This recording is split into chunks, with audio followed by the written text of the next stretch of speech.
Phoenix. I'm very excited to announce I'm shooting my next Netflix special Friday, November 4th at the Celebrity Theater. Tickets go on sale this Wednesday at 10 a.m. Pacific time. The pre-sale code word is Tommy, T-O-M-M-Y.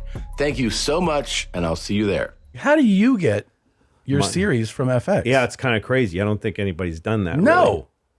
Well, FX took my series off. I don't know why. What the fuck? It's so weird. It was really successful. Yeah. And then they just made an arbitrary decision. That's weird. Welcome to your mom's house.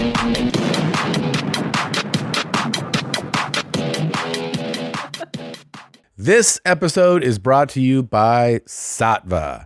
We are huge fans, and you know this, and the reason that we keep telling you about Saatva is because we believe in it. Sleep is so important. You spend such a huge amount of your life asleep. Why wouldn't you invest in making it the best sleep possible? Sleep helps you think clearly, makes it affects your mood, it affects your performance, physically, mentally, at work, in life. You have to sleep well. If you're going to sleep well, you should sleep on a comfortable mattress. And there's nothing like a Saatva. Environmentally friendly, incredible award-winning customer support. They really take care of you from the moment you place your order to setting it up to doing mattress takeaway service. And they've hooked us up, which means they hook you up. You go to Saatva, SAATVA.com/theshit. Get $200 off any mattress of your choice. Saatva.com/theshit. Get yourself a great mattress. And we're back. Welcome to another episode of Your Mom's House podcast. Very excited about today's episode. We got a couple things to get into. One thing I didn't really get into with you is that turns out, I'm a bit of a savant when it comes to playing blackjack. Is that right? Yeah. So now you're into gambling. Yeah. Cool. And very good. I worked out a deal. Oh, Nadav's super pumped. Look how happy he is today. At the casinos that I was at this week, where I just had them forward the check to the table. So instead of getting paid, it becomes like my marker at the table. And I can just play with that. Do you just put it all on one chip? Or do you like to split up your salary into $1,000 coins? You know what I mean? That's a very good question. Yeah. Yeah, I had them break it down. Yeah. Into what currencies? Like what denomination? It kind of depends on the mood. Yeah. And I've been researching. I was doing language learning stuff for a while, but now I'm doing blackjack strategy. Blackjack strategy. Yeah. So I've been watching videos, reading books, memorizing. Just different hands, what to play, what to do. Yeah, it's very exciting. Does our accountant know about this one? I think it's none of his fucking business, if I would be honest with you. Okay. If you're listening, help. SOS. Sometimes I found that I get a little tweaky when I'm not playing. I go, hit me. Hit me. Stay. Split. I want to split the sevens. Like that. Do you have, so when you're at the table, do you do a gesture or do you do like I know there's gestures, right? Yeah, everyone has that, I do a pretty direct hit me. Yeah. And you just finger. Yeah. I'll even hit the table, Oh, wow. Hit me. But I also give a very clear, don't fucking give me another card. Don't touch. Yeah. What do you pass on? How high will you go? How high will I go? Mm-hmm. Where do you stay? What do you stay on? There's basic I'm basic. I don't want to act like I'm an advanced player. Mm-hmm. But I think, it always depends on what the dealer's showing, right? Sure. So some basic strategy stuff is like dealers showing like a 2, a 3, a 4, a 5, a 6, and you have something below that, you stay because you want to give the dealer the chance to bust, right? So it's like kind of basic stuff. But, then you're fucked a lot of times because it's almost like, God damn, every other hand the dealer's showing a face card or a 10, and you're like, you motherfucking cunt. Stop smiling at me, Lisa. Mm-hmm. How late are you staying up doing this one? 6 morning, Yeah. 5, 6 in the morning. You have been going to bed later. I've noticed that you won't text me until like 3 p.m. the next day. And I'm like, is this guy still asleep on the bus? We're riding the fucking wave, all right? Where's Tom? Daddy's still sleeping. It's noon. It's a little weird. Wow, You have been sleeping in. Well, we're out there winning. I mean, winners fucking stay up late. Yeah. Okay. Good people hang out late. Gambling too, right? Actually, it was fun because it became the thing that we did as a group. Oh, that's so we fun. all went together, and no one plays honestly real crazy. No one's like, hey man, if I don't get this, my mortgage isn't going. It's everybody plays with like their set amount, and it's just fun. It's a fun way to hang out and do something other than all right, we had dinner, let's go to bed. Yeah. So, Well, that's how it starts, right? And have fun. Oh, yeah. And then you're losing. Yeah, you're like, oh yeah, I'm Online. just gonna play with stuff that I'm okay. I'm just playing for fun right now. So even if I lose this, I'm investing in my fun, and then it kind of gets away from you. what's the most you've gotten away? It's gotten away from you though. Yeah. How Yeah, much? How much has it How gotten much? away from you? How much? Be honest. Look, I'm not gonna lie. I've had a couple like 5K weekends that kind of got away from me, but I will say recently That means 10K. I had the best 24 hours of gambling I've ever had like a week ago. And was it on poker, sports, what kind of game? Slots, Slots. online digital slots. Digital slots? I got Crossfados Barbados, and I had, I don't know, let's just say 1K in the account. Yeah. And I am out of my mind. Like I don't know, I'm not even really paying attention to what I'm doing. 30 minutes later, I'm up 15K. Wow. Yeah. Oh. But here's the tricky part. What? I don't know how to withdraw it from this website because it's not one of those classic .coms, you know? So there's no way to access your money? I think there is a way, but it's like I got to go from this island to that country to this You got to country. do it. You got to get that money, dude. Believe Get out me, of there. I'd love to get that money. Get out of there. Yeah. Where do you think that road ends? I know somewhere- where it ends under a bridge. That's what I'm going to say. I was thinking like somewhere in Russia. Yeah. That's not good. I This love is that. not We were good. laughing because we got, we would have, you get hot run. I mean, it's gambling, right? It's fun. We would have runs where like table wins and everyone's like winning well. And then just these hands that are ridiculous, right? Where like you have 19 and the dealer, flips and she has 7. And then it's like 10, 13, 16, 21. And it would be like, you're like, right? So you all look at each other. And then we were all remembering that scene in Casino. I think it's in Casino where Pesci's playing. And he's like, hit me. You think that's funny, you fucking fat fuck? Huh? He's like throwing cards at the guy's face. You piece of shit. Yeah. Hit me again, you fuck. And the guy's like, ugh. And the guy flips over and it's like another bad card. You see him. He's like, yeah, you fucking piece of shit. You think that's funny that you're fucking me over? Fucking me over. We wanted to rip her ears off. That's what we kept saying. We were Yeah. going to rip the dealer's ears off. Yeah. You could try me, fatso. Yeah, you fucking try me. That's the best character ever. We were staying at a place this summer that had the painting of this dog goes this way, Oh, yeah. this dog goes that way. That's Goodfellas. This guy says, what do you want from me? Yeah. And it's just the greatest thing to a great remember. one. Good memories. Yeah. Oh, hey, let's get this opening clip going. Oh, let's okay? get it out. Let's Here get we it go. going. Let's fucking party. What's the vibes tonight, dude? We're fucking each other. That's what's the vibes. Goddamn big ass fucking orgy. I'm talking trees, bushes, goddamn mulch. No one's fucking surviving this. God damn it. Damn. I thought we were just dancing. All right. Don't bring anyone mother into this. Welcome to your mom's house with Tom Segura and Christina Pajitsin. welcome to your mom's house.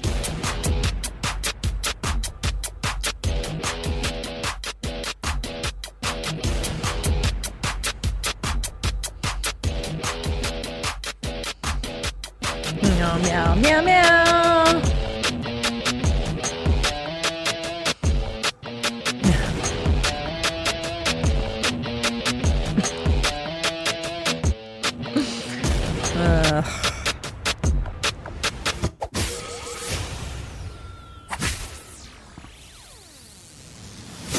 Dudes are going to an orgy. That's fucking cool. So rad. Yeah. For the longest time, first of all, I love this clip. I was like in the woods. I don't know if that's the best place to go for orgy, But when you think about it, maybe ideal. Yeah. Bunch of cum everywhere. Because I've been inside of gay clubs, and they're very musty and stinky, and they smell like jizz. Yeah. And I think this is probably the best possible way. It's just out in nature. You can wipe your stuff on trees or bark. You can use dirt. It's probably nice. I'm gonna make you cry. Yeah. Yeah. Yeah. How great do you think it'd be to be a gay guy and be at that festival? Be the best. It'd be the awesomest time Be ever. the best. It's like fucking 21 hour time. 21. Hit me. Hit me. Hit, We got to wrap this up because I got to catch that flight. I'm going to Lake Charles this afternoon. Oh, okay. They have the Golden Nugget. They got me a table. Okay. Okay. Okie dokie. But I'll be back. I'll be back in the morning. Okay. Can we come with you, the children? I don't and- fucking think so. I'm going to be pretty busy. Yeah, you can come to Duff. Yeah. Oh boy. Yeah. It's a work trip. Oh boy. It's a work trip. Okay. Stay. Okay. Oh boy. Yeah. New fun, huh? Yeah.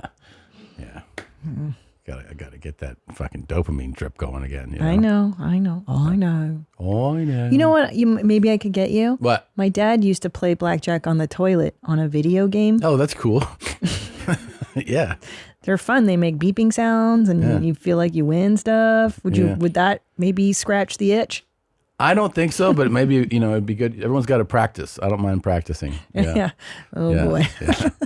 Yeah. I knew a girl I worked with whose husband was online gambling, and he lost $50,000. Yeah. And just as they were about to divorce, he won $50,000 and paid off his debts. That's and pretty they were cool. like, "We're good now." And then he just went back to gambling. Well, and ruined yeah. our lives again.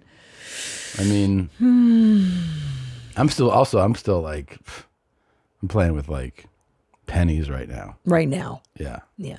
I Until gotta- they start. Pretty soon I'm going paying to you work in up the chips. the courage Okay. to start backing up a Brinks truck and Okay. Yeah, pennies aren't going to cut it very soon. Jesus Yeah. fucking Christ. give it to me.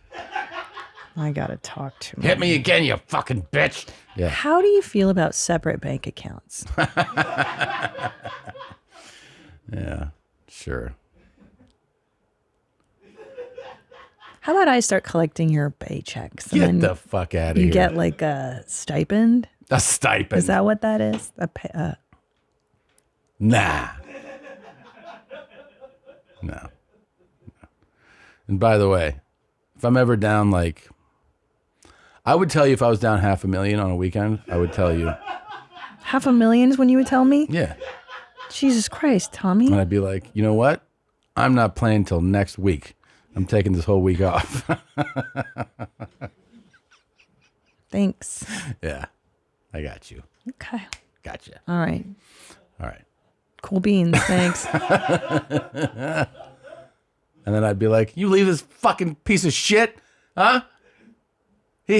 How's he going to get a 20 on that? All fired up about gambling problems. That's going to be fun to listen to from now on. Yeah, you'll be Your like, gambling stories. I'm like, that's really interesting, Tom. you'll be like, you'll tell your friend, I mean, he had a soft 18. I don't know. I'm not sure what that means, but All right. Well, look, we're very excited about today. Why don't we take a quick break? Sure. And we'll be back very soon with our guest. okay. We're back, and we are joined by a very special guest. If you have not yet seen, there's a fantastic new movie out called 4th of July. You can see it. You can get it at louisck.com. It stars Joe List. It has a great cast, great story. Highly encourage you to see the film. You can also see our guest on tour right now. He's touring all over the place. And you can get his FX series, Louie, which is also available at louisck.com. Please welcome Louie CK, everybody. Oh, goodness. Yes. Thank you for coming. Thank you. We're very excited to have you. I'm excited to be here. I enjoy listening to you guys. Thank you, man. Congrats on the film, first of all. I remember you a few years ago even saying that, like, you're touring huge, you're making crazy money, and then you go, I have this excess money. I put it into like something I want to do for fun. Yeah. Right. That's like create, which I've actually tried to adopt myself to go like, take this money and of course, enjoy yourself and consume goods that poor people can't have because it's so much better to show them that you're better. But then do something. That's what makes them good. Exactly. You can't have this. You can't have this. No, Yeah. even the guy who fixes it couldn't have it. That's the best. Fucking loser. Hey, man, my Patek Philippe, its counter is off a little. That's right. Fix that bezel, but then you get to do something, and I feel like the same thing kind of applied for 4th of July. You just you go and you do it. I'm making it with my own money. I don't have to take notes and listen to some executive tell me like how this is gonna Sorry. Also, it's not just like the taste of somebody else. It's also like the decisions of how to do it. Yeah. And the risks that you want to take in terms of casting, and you don't have to. When you have to put something by somebody who's worried about how much it costs, it's just a little stifling. Sure, not even like those guys don't know shit. It's more fun to just do it your own way. Did you know you could make this movie for a certain amount, or did you go like, I just have to make this movie for a certain amount? So I had a number in mind. I could spend this much, and I can't spend any more. And I told my producer, this is it. It doesn't exist if you want more. I think we ended up spending twice as much. It's always like that. That's how it goes. It's just the way it goes. It's like a contract or anything else. And he's a great producer. He's great. He still brought it in under what anybody else would have. Yeah. But also, it comes to day to day. I'm the reason it kept going over budget. Because he would, because I want the movie to look good. Sure. And also I want everybody to have a good time. So we shot it in Lake George during a pandemic. And so everyone had to be, it was kind of crazy, not worth going into. But like, I wanted a decent van to take everybody to the, they had to do an hour and stuff like that. So, right. Did you have to do COVID protocol stuff on set every day? day? The thing in the nose. And that costs money too. It does. That guy who does that costs money. Yeah. He eats. He has to eat. He eats a lot. And yes, and everything has to. We didn't have any sick people, so we didn't have that. That's usually what kills production. Yes, is somebody sick, we have to stop shooting. Yeah, you shut everything down. Yeah, we didn't have that because we're isolated up in the mountains. Yeah. But also this, I wouldn't have wanted to pitch this movie to anybody. Right now, a lot of things being made are very, people call it algorithmic, you know? Yeah. Yeah. It has to be about something or have somebody famous in it. But this movie is just a movie about people. And it's also crosses, Joe plays kind of a nervous liberal, and then his family is extremely blue collar. They're not necessarily extremely. Yeah. Extremely blue collar. Extremely outspoken. Yeah, exactly. And it's not political. Right. But they're culturally outspoken. Yeah. And so the movie bleeds from one side to the other as, Which is nice because it also feels like that is what real life is like. Like all of us that have, that are liberal or have liberal friends have been around that person's family, and their family's like that. Of course, The family of origin sometimes will be like just the polar opposite. It's very rare that a family has the same. I mean, it's bizarre and actually unhealthy when a family's the same. Yeah, the whole way down. Like no, you all the way shouldn't be down. your parents, essentially. That would be so terrible. Well, like Shane Gillis does a very funny thing in New York. He's a very funny anomaly in stand-up, which is that he's a red state product. Yeah. And he plays to Brooklyn kids in New York. Right. And I've seen him in front of audiences where you could just feel, as soon as he gets on stage without him talking, they go like, oh, what is this guy? Yeah. And he goes, my father's a Fox News guy. Yeah. And they just go, boo. Yeah. And he goes, you guys, all your fathers are Fox News guys. And then they cheer right after they booed. Yeah. They cheer. Yeah. It's a really funny thing. It's this love-hate. So this movie is about a guy who came from that and lives in New York and needs to go back to it. Yeah. Right. People have everyone has people in their lives that it's not your kind of person, but you just love them. You just love them. Yeah. Nick DiPaolo, who's in the movie. Yeah. Nick was my roommate. There's not a person that I know personally who I'm less like than Nick DiPaolo. We just don't agree. I love him. Sure. And we brought him to this, and we didn't know it's a New York kind of crew. There's some younger people in the cast. Yeah. Everybody loved Nick because nobody knows anybody like him anymore. And where we become so pushed apart that when you actually meet people from the other side, you fall in love with them because thank God they're not like Well, and that's you. the thing, that I think that Shane does too. He's so funny. is that he'll talk about his, family of origin, like his dad, and he's like but what he's not doing is going, fuck my piece of shit dad. No, he doesn't. He does it with love. He knows more about what's funny about his father. Exactly. So he points it out. Seth Meyers or somebody like that who's never met anybody like that before. Exactly. And he's aware of what his dad and people like them represent, but it is like with affection. And so you end up, you laugh and you go, part of you goes like, oh yeah, that's my dad or that's my uncle too. And my uncle, this might be his point of view, but he's not a horrible person. Doesn't make him a bad human. No, and also people are, there's an essence to people that kind of secretes a point of view. Yeah. That the political point of view is like the last part of who somebody really is. Yeah. It's almost like the baseball cards that they trade. It just doesn't mean much. Yeah. When you get underneath that to who they are, you got to know people who are vastly different than you. They're just built differently. Sure. And Joe and I both came from, the same area in Boston, but he was really a product of Everett, Mass, which is more Boston than Boston is. Those towns like fucking Everett. Yeah. And he had this really strange, nervous relationship with his parents and his whole family. He used to, there he is. He used to. I hate myself. Yeah. So good. He used to deal with this disparity by drinking a tremendous amount and I helped him become one of them. But then he became sober, and now they hate him. Yeah. Is what the story is in the movie. Sure. Jesus. Well, and it's also like people that's you see in life too, is that when somebody goes, I need to fix myself, then people are threatened by that. And you become the black sheep in the family, which That's is cool. Can I just say, though, the one thing that you've always been so gifted at, amongst many things, but you capture the reality of life and its subtlety and its beauty, and then its absolute shittiness, and then its complicatedness.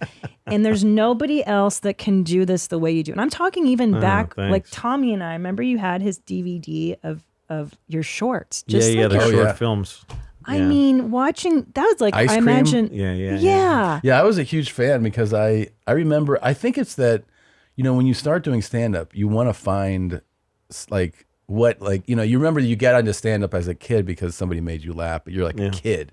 But then when you start doing it, you're like, all right, how can I get that inspiration or who's super funny again? And I think I saw you do the HBO Young Comedian special. Yeah. And you did it's a short set. It's like 10, 15. Right? Yeah, it's something like that, 10 minutes. And it was so funny.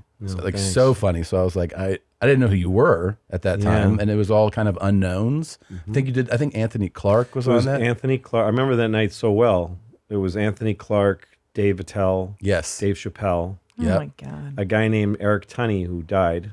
He's the only one in that group that died, and ever.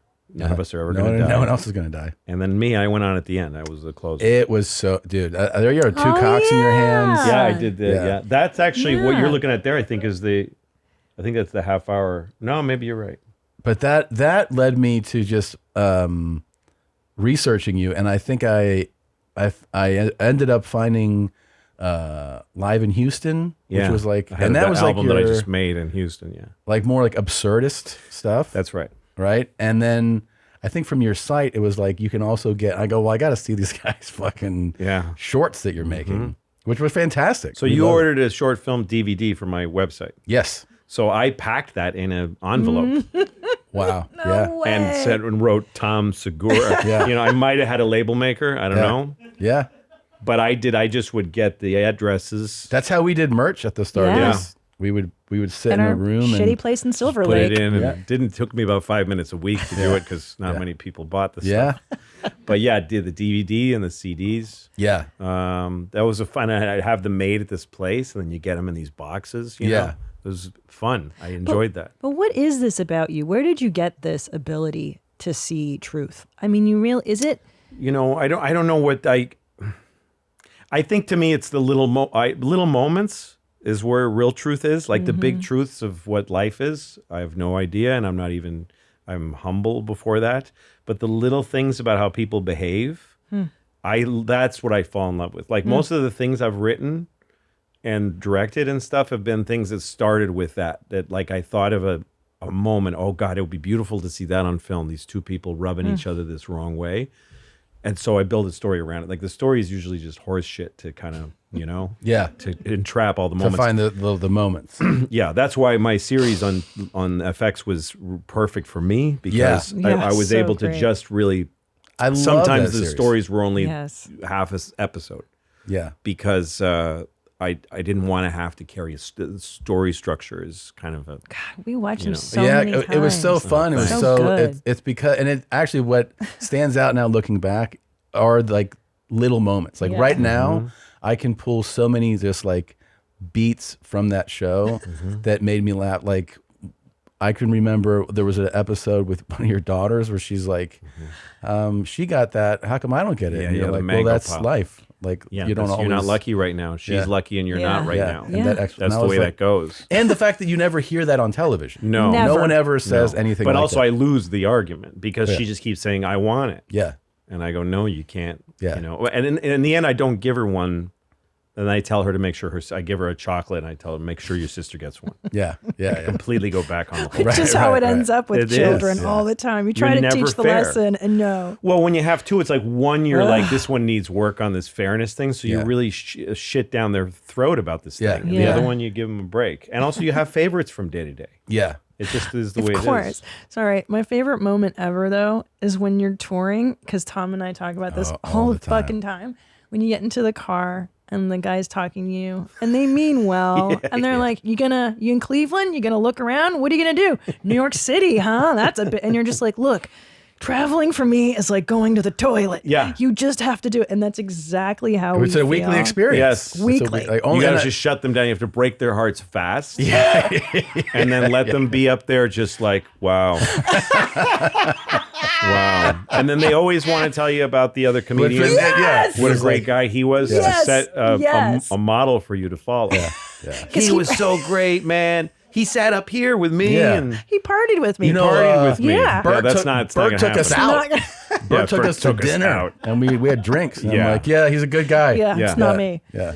I'm not doing none of that. No. You will not see me after you pull up to this place. That's so specific to our world, and that you captured that. Well, and that's an example of something that came from a moment. The thing I wanted to see, and I think it came from just being picked up by a driver who had my name on a sign.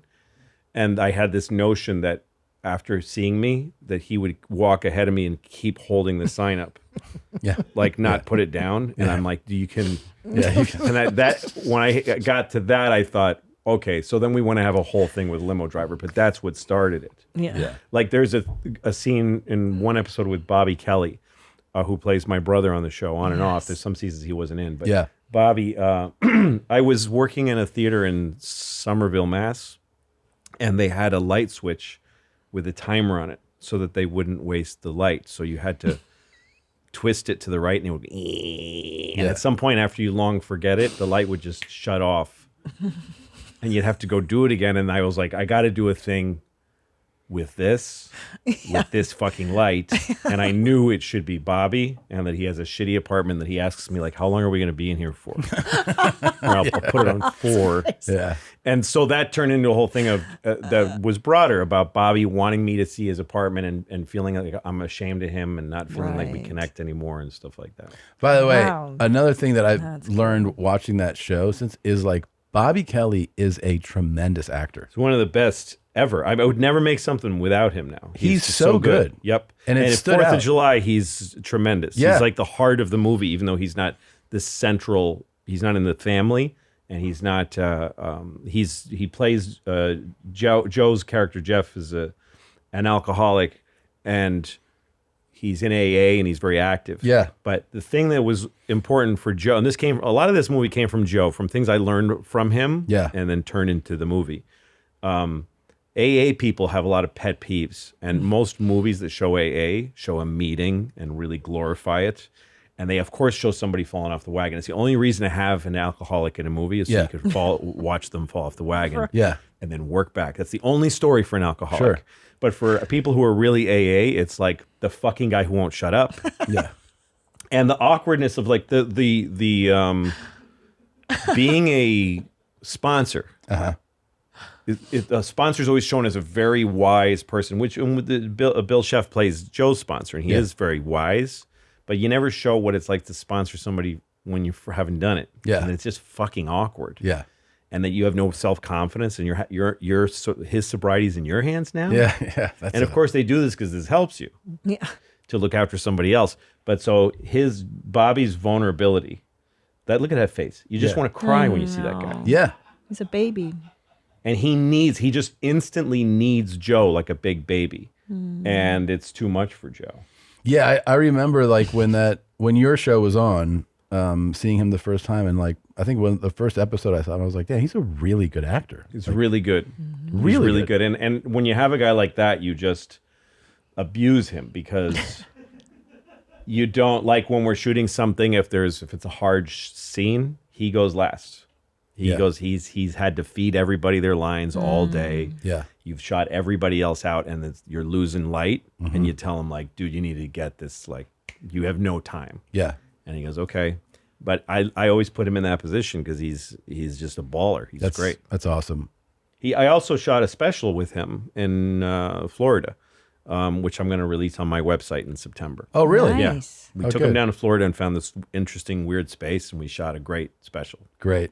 That's awesome. Yeah. Amazing. How the fuck did you get? I remember when I think you sent this email out that like FX, your series is on. I'm like, how do you get your series from FX? Yeah, it's kind of crazy. I don't think anybody's done that. No. Really. Well, FX took my series off. I don't know why. What the fuck? It's so weird. It was really successful. Yeah. And then they just made an arbitrary decision. That's weird. To just, I mean, I was baffled. I was like, guys, why? We're like, it's just a feeling we have. I was like, that's weird, guys. Probably like a new CEO. They always do shit like that. That's the thing. I hadn't thought of that. Yeah. There wasn't one, but maybe it's something like that.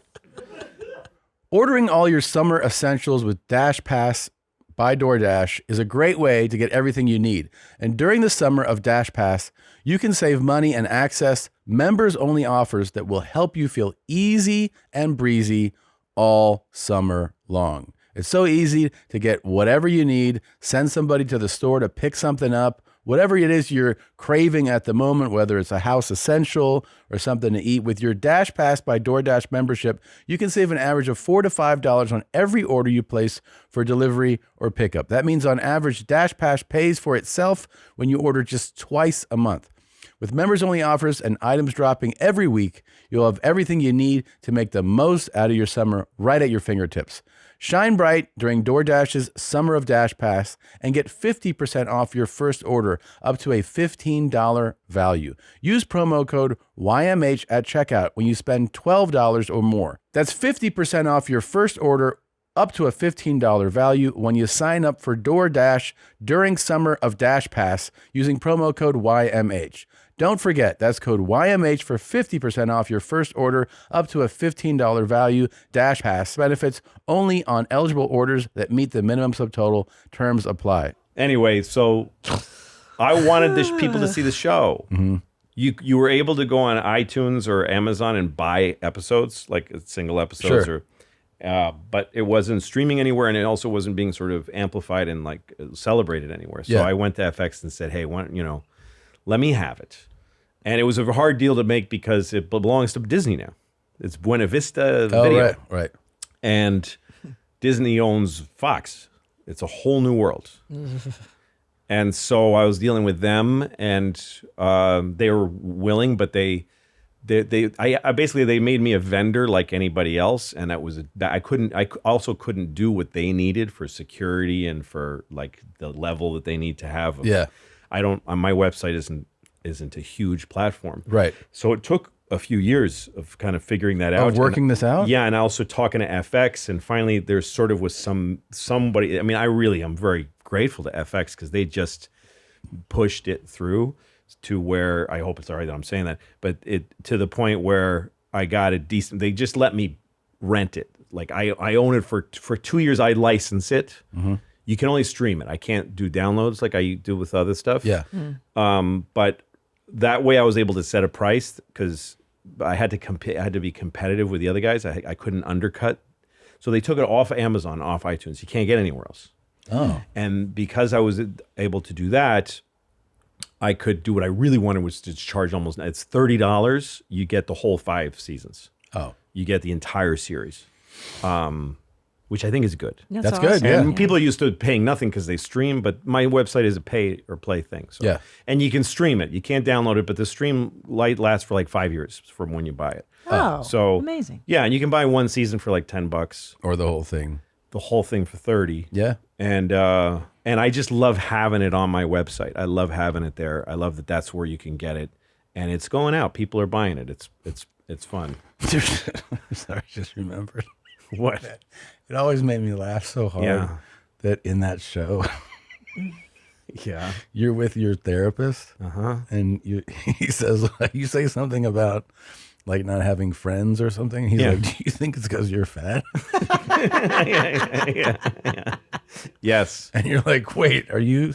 He's like, "Oh, I don't." No, no. That was the first season. This guy was amazing. I'm gonna be angry that I can't find his name. If your folks can look it up. But he was the guy in he was in a movie called Warriors. Did you ever see Warriors?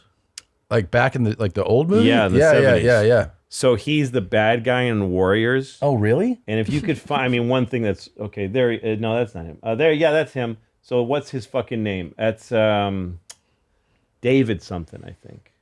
He was so good. We only shot with him one day, a whole season. David Little. Is that his name? Oh, yeah.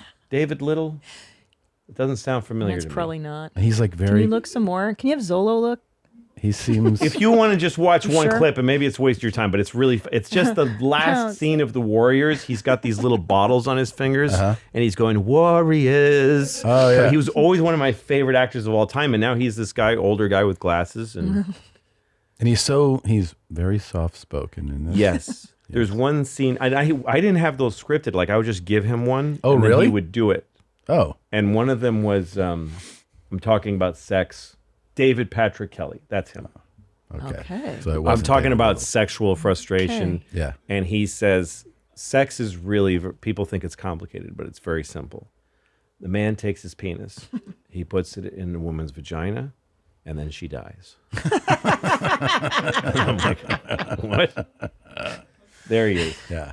Fucking badass. That was him. Yeah. There he is with the bottles. It's just. That's him? Yeah. That's him. Oh my God, that He was face. great. What a great face. Now, one of the funnest things about the series was casting, because New York has an incredible array of. Which brings me to people. my next question. If you had to create the perfect woman, would it be Pamela Adlon? No. What? No, she's not perfect. I have this Not fantasy perfect. because I just feel like she's in so much of your stuff. Yeah. And No, she's great. She's like, amazing. I feel huge like talent. Yeah, I feel like you guys would fit together. I don't know. I have this fantasy. Pamela I don't know her. I don't know and you. we had a great storied relationship for us.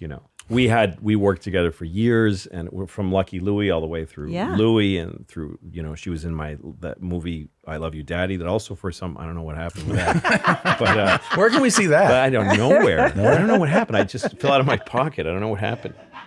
But Pamela is a very unique and wonderful talent, and she's got such a depth of history, in television. She was a kid actor and a she's fantastic. A voice actor, and yes, I always loved women like this. I like tomboy women. Yes, and I just like that she's not what you expect. She's not.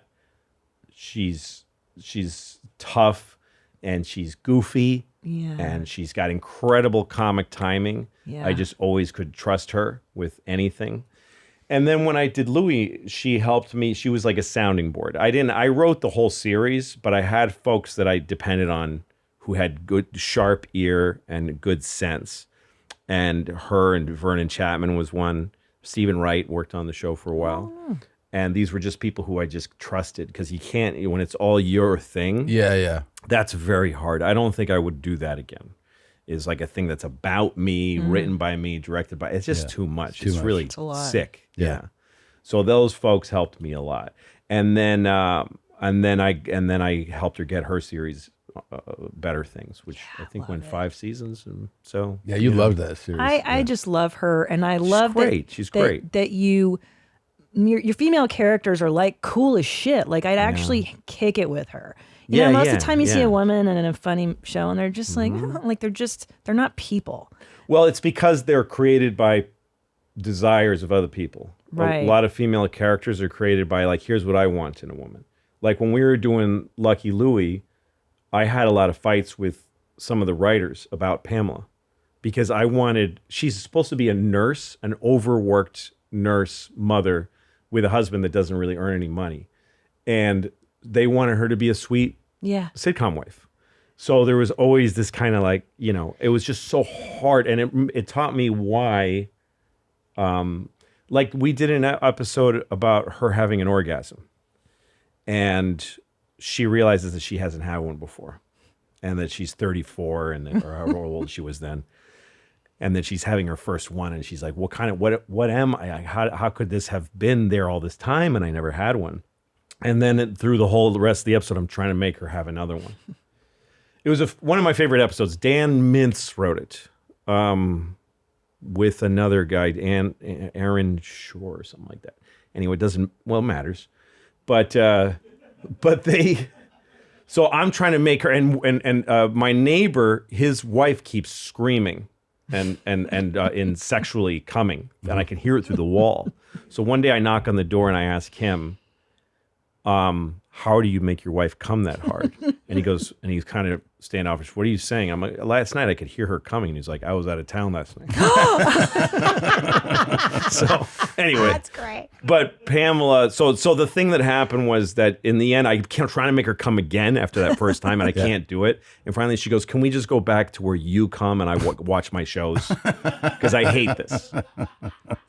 And that was her, because we had another solution to it. But I asked Pamela, what would you do in this situation? She said, I wouldn't want the coming after. I don't want it. Let me watch my shows. This is sex. It's a chore. Just do it. You come. It's gross. And I put that in.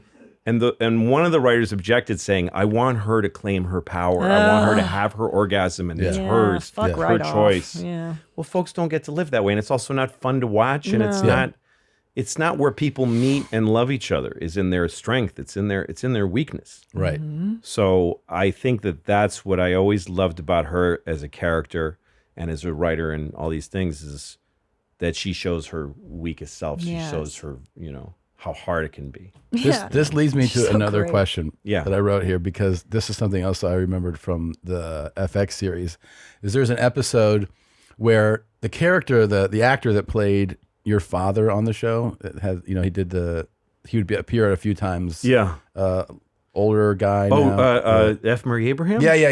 And he was hilarious. The best. And there's one episode I remember where you go from him talking to you on stage doing stand up, talking about your dad giving sex advice. Is that real, or so that actually, it's funny the way you remember shows, because that guy was a different actor, and F. Murray Abraham played my uncle. But then he played my father. No, it's okay. It's interesting how you connect people. Yeah, he played my father in a flashback episode. Okay, but he played my uncle telling me to go see my father. Okay, so yes, my father.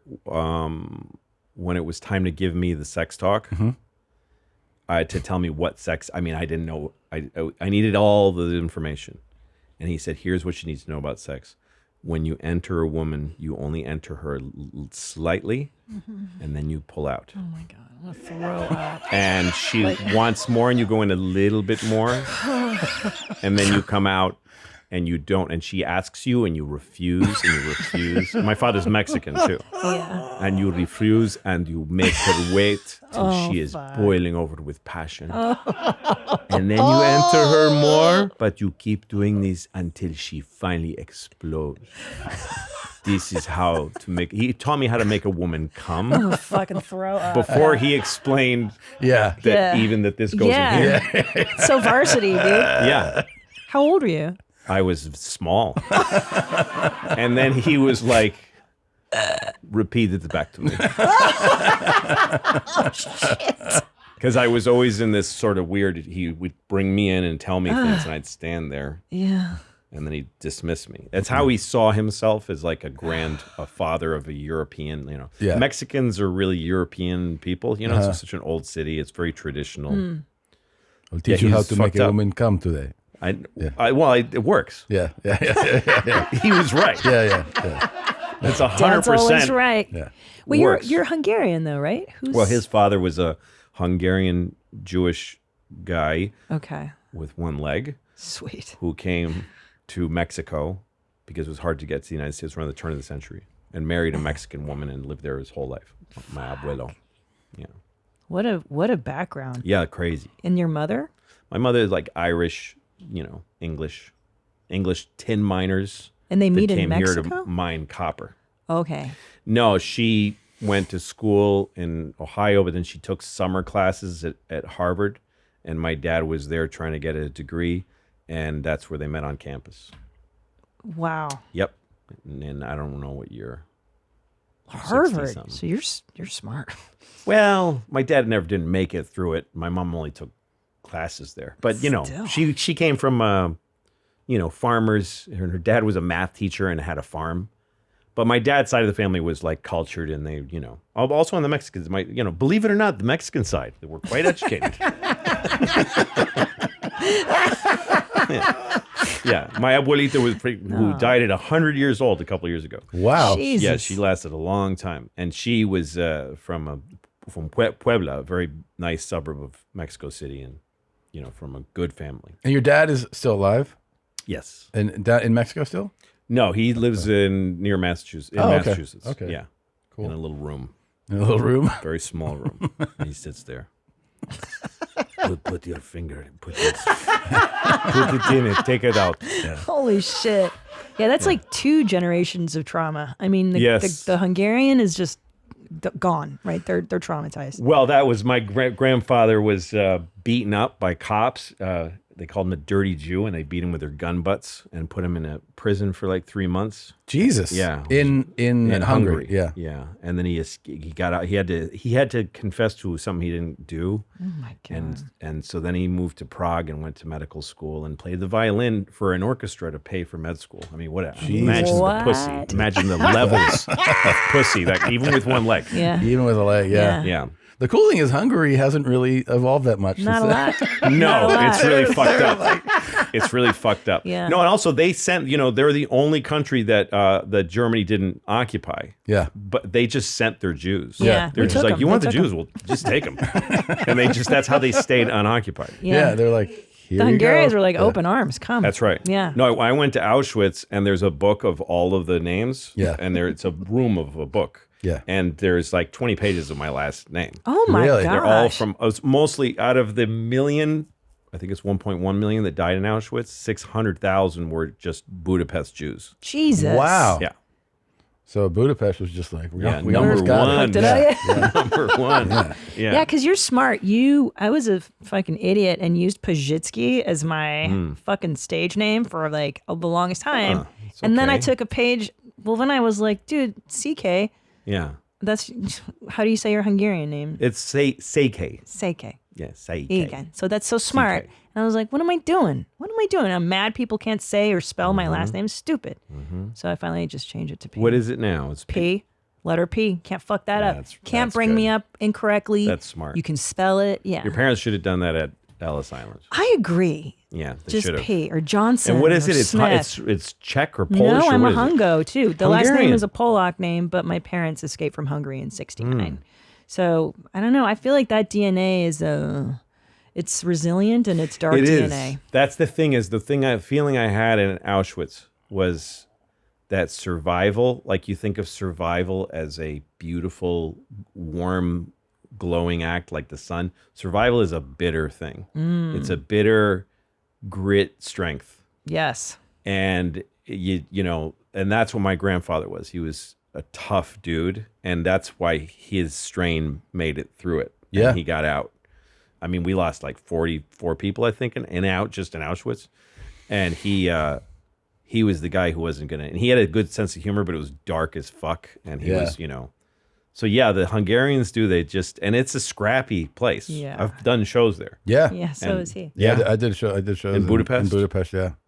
It is a scrappy place. I told her I think I told you this yesterday. When I arrived, it was my first stop on my European tour, and the driver was a guy in his like mid-20s, maybe late 20s, Hungarian, and he spoke some English, but he spoke great Spanish because he played tennis, and when he was like a teen, his family moved to Spain to try to just see how far he could go with tennis, because there's a good tennis program there.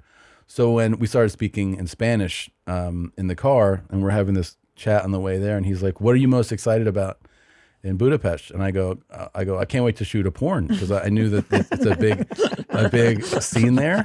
And he goes, "I will set this up for you." And I go, "No, I'm kidding." He goes, "I'm not. I know everybody for it. I have the girls. I can get you the equipment." I was like, "Okay, like, dude." And then I told him, because I've learned some Hungarian over the years, obviously, just like practice, mostly insulting things. So I was like, I can't wait to see the Rohat Cigans. And he goes, "Oh," which is the rotten gypsies. Right. And he goes, "They will kill you. They will kill you on the street." And that's and he what goes, they say. "If you say that, they will kill you." Yes. And I was like, okay. He goes, "Do not say that unless somebody looks like me." And I go, okay. Yes. No, you get a feeling in the Eastern European countries that if something happens, there's not going to be a great Done, result. dude. Yeah, it's not going to. If you get killed, they're going to be like, "All right, Yeah. it's all right, it's all right." Yeah. There's not Fine. an investigation isn't going to Yes. take place. Nah, dude. No. Yes. Shit's over. I remember I was in a taxi, and I think in New York, and it was the driver was like Muslim, and there was a woman crossing in front of us, and he honked at her because she went after the light had turned, and she gave him the finger. And he said to me, "Do you know in my country, if a woman show you this finger, I could get out, beat her to death. And if I drive by here a week later, she'd still just be laying there."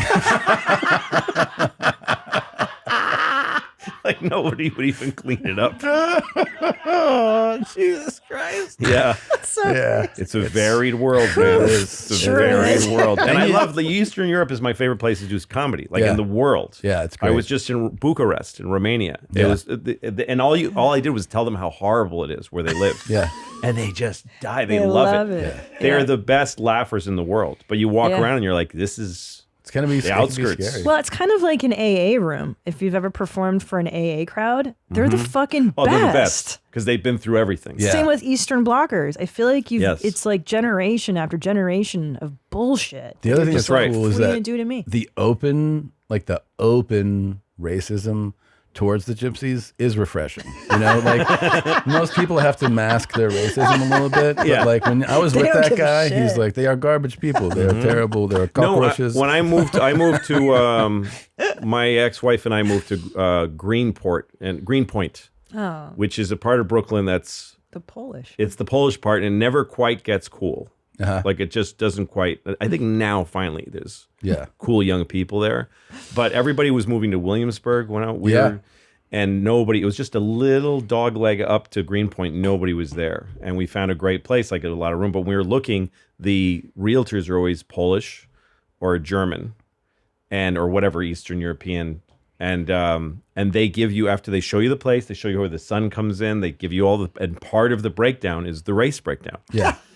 And they don't go like this. They go like, of course you want to know this. And because they weren't used to Manhattanites. So they go like, okay, so this block, all Polish.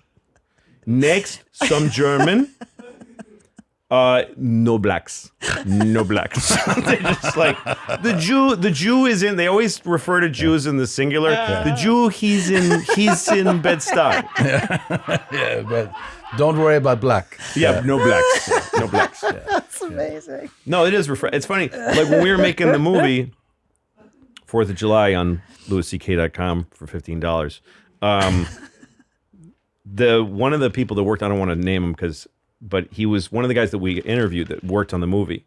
He said we talked about, he read the script, we went through, we had an interview, and at the end of it he said, "I just want to say this as a gay man from New England," and he's saying it slowly, so I'm like, oh boy.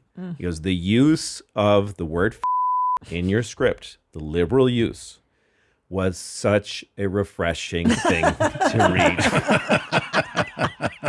He was like, these are my family. Yeah. And it drives me crazy when people make movies and they don't use this word because it's in the world. It's how people And he goes, speak. anyway, they don't mean me. Yeah. They're saying it to hurt each other, and it's hilarious to me, and I don't care. But he found it insulting that people like whitewash these They words always out. do. And it's usually an executive who's very, wants to come. It's like it's their own. It's that executive's own personal taste of language. And you're like, yeah, but that's not how people speak in the world. No. I understand that you might not speak this way, Right. but it's not representative of the world. No, and the point isn't the weirdest thing to do with art is to clean up. With Oh it. my! Yeah. Don't even Is get me to started. change how stuff really is. What's the point? Of I was that? an intern at Copelson Entertainment when I first got to LA, and they had we were doing some.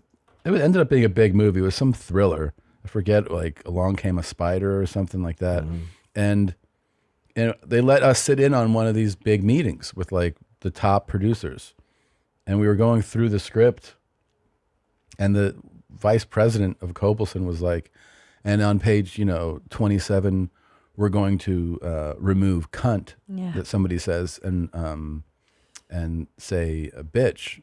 And I was an intern, right? And I was like, I go, why would you do that? And she's like, it's a foul, it's offensive. And I go, but what if it's supposed to be? Yeah. Like bitch is common, so it's not as offensive. Right. So it doesn't have the same bite.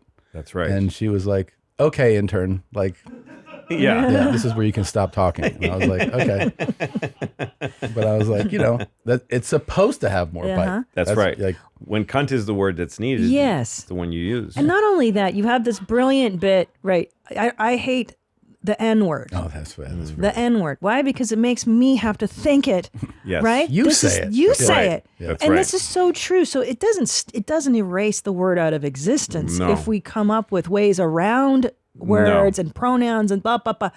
All this nonsense. Oh, it makes me fucking Well, crazy. especially in comedy, because the point of comedy to me is that you're loosening the you're just not worrying about it. Yeah. Comedy is a game. It's not more polite speech. It's a break from it. Right. So if comedy is polite and helpful and positive, what the fuck are you doing? What the fuck are you doing? You're going to pay to watch somebody talk about this is the way things should be, and I'm really happy for this group of people, and I'm like, that's not entertaining, and it's a very ancient art that somehow has made it through years and decades and generations Yes. of people that were very sensitive in the past, but somehow they would always allow this game.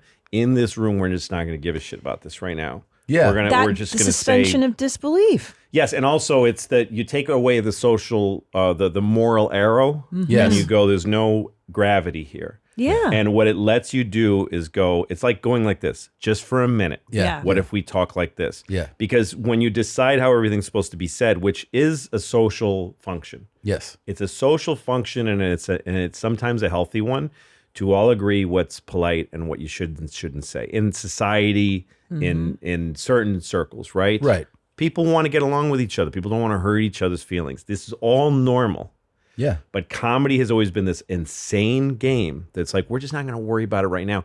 And what it sometimes accidentally does is it lets you say something that ends up being valuable. Not just that it's crazy, but that it's valuable because, like, well, nobody was talking over there. But- like nobody was thinking in this area without tension. They were just going, fuck it. We're just going to, just for today, just for this 1 hour. Which is why it's, I think, particularly infuriating when somebody, like let's say a journalist, will write about something in a show and takes it out of the context of that show. Right.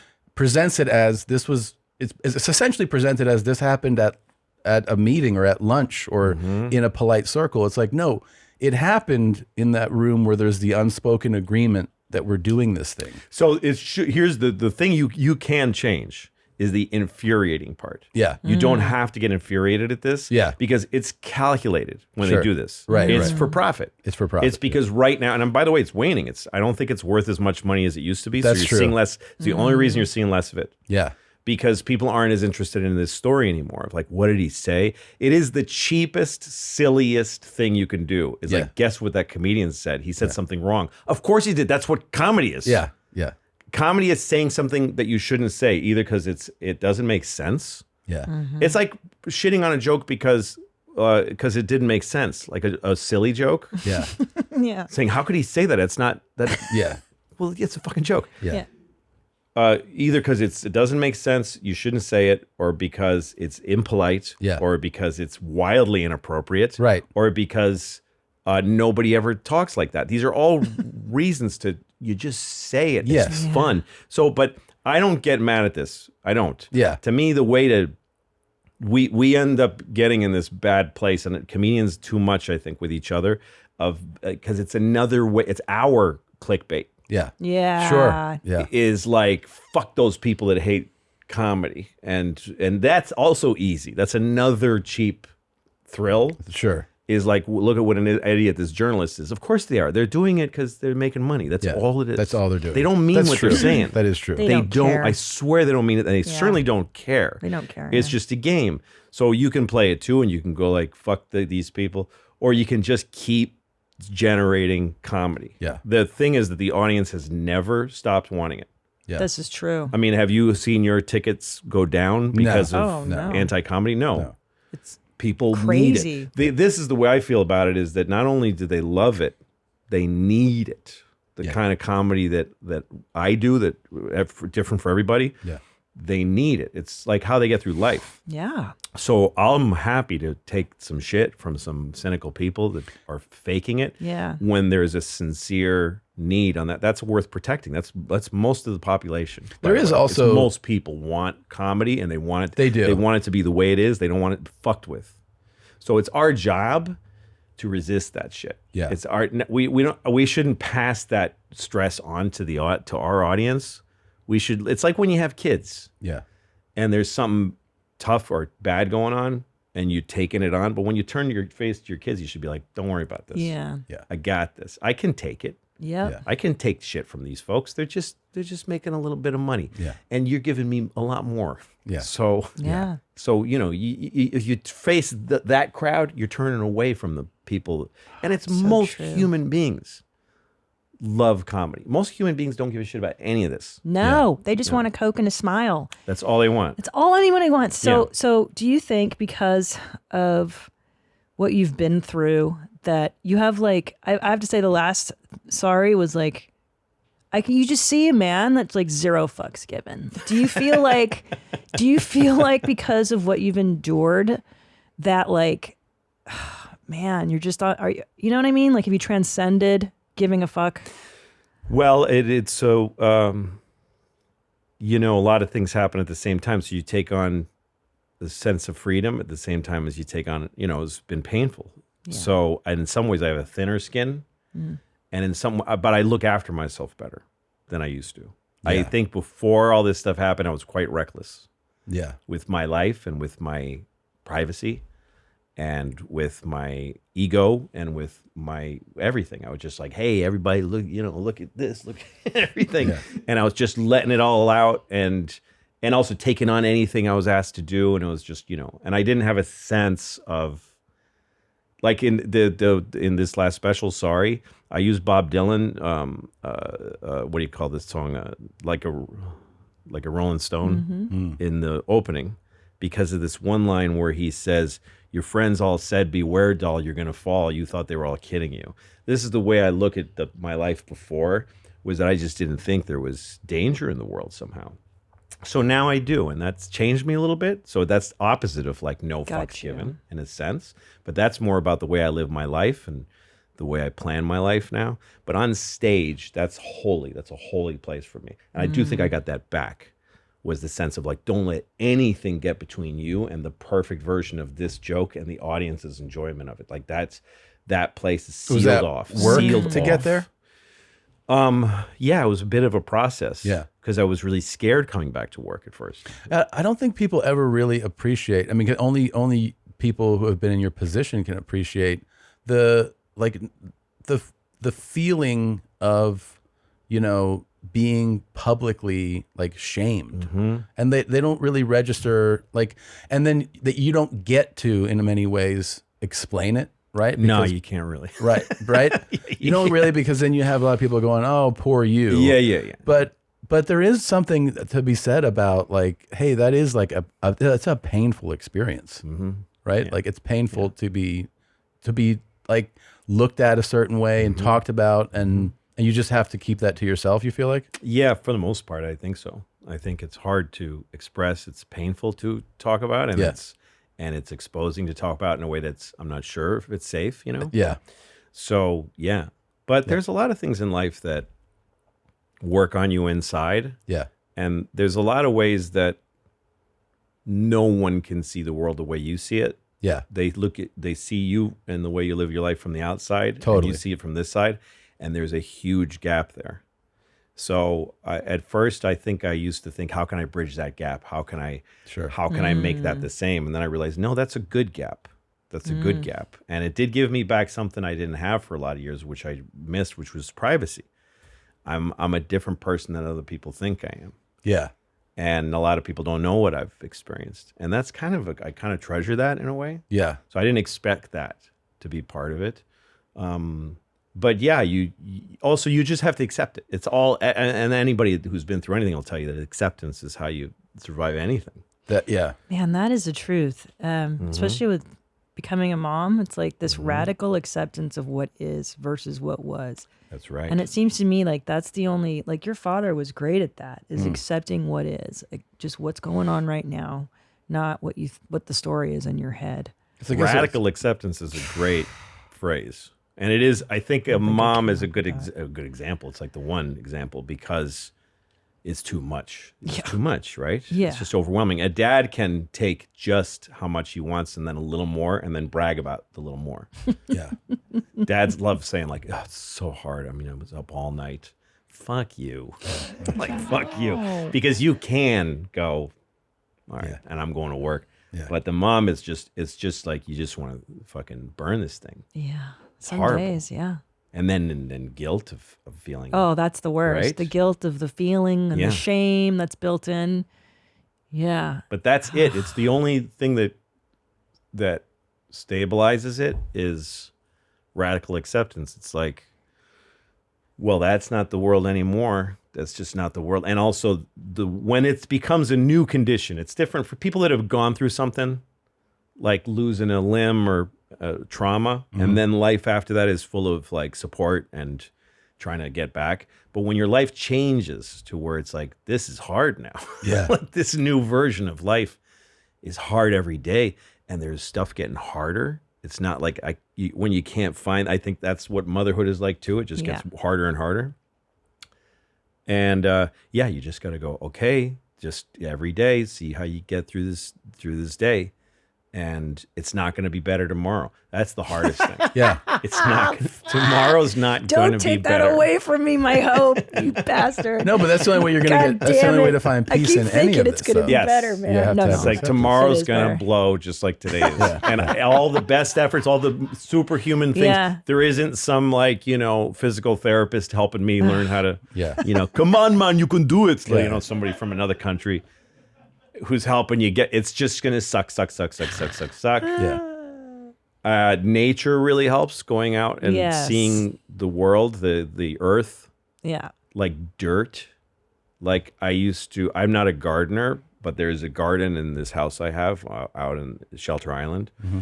And I don't garden, I don't plant anything, but it's kind of crazy. I go in there and I just dig, I just get my hands in the dirt, I just touch the soil. Yeah. And you realize when you really, how often do you do that? Like almost never, right? Now I'm just not into gardening. Yeah. But I want to do that part. Yeah. Because it's ripping the soil of the earth and going, this is a living, it's crazy. Yeah. And if you put a seed in there, shit grows. It's fucking sick. How? It's a magical place. Sure.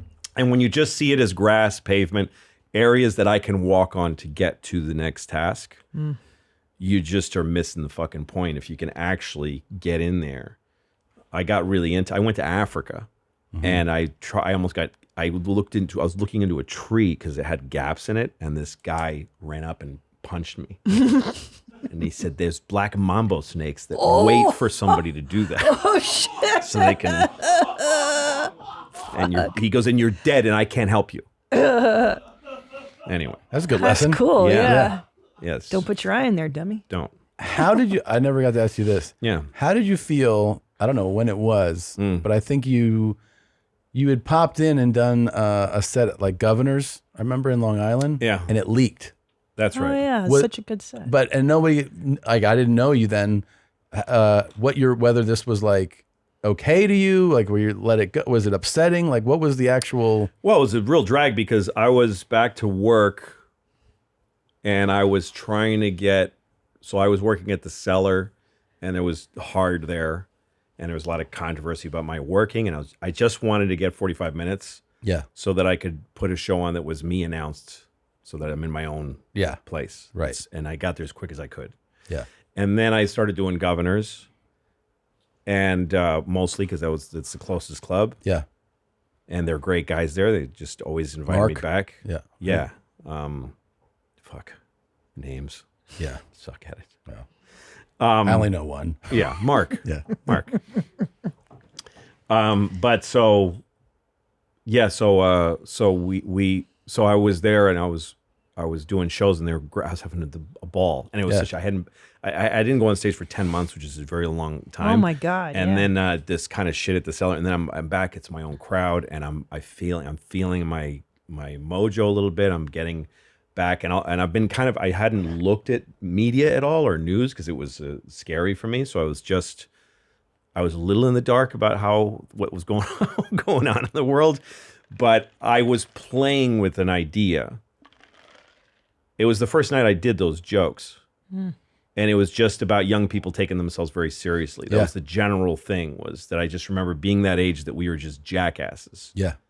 And I remember watching movies like Little Darlings with Jodie Foster and Tatum O'Neal, I think it was. It was these two girls trying to get laid at camp with Matt Dillon with cigarettes in his, and he's like, hey, and smoking, all teenagers smoking and popping, beer bottle caps. Yeah. That was like what we did. Yeah.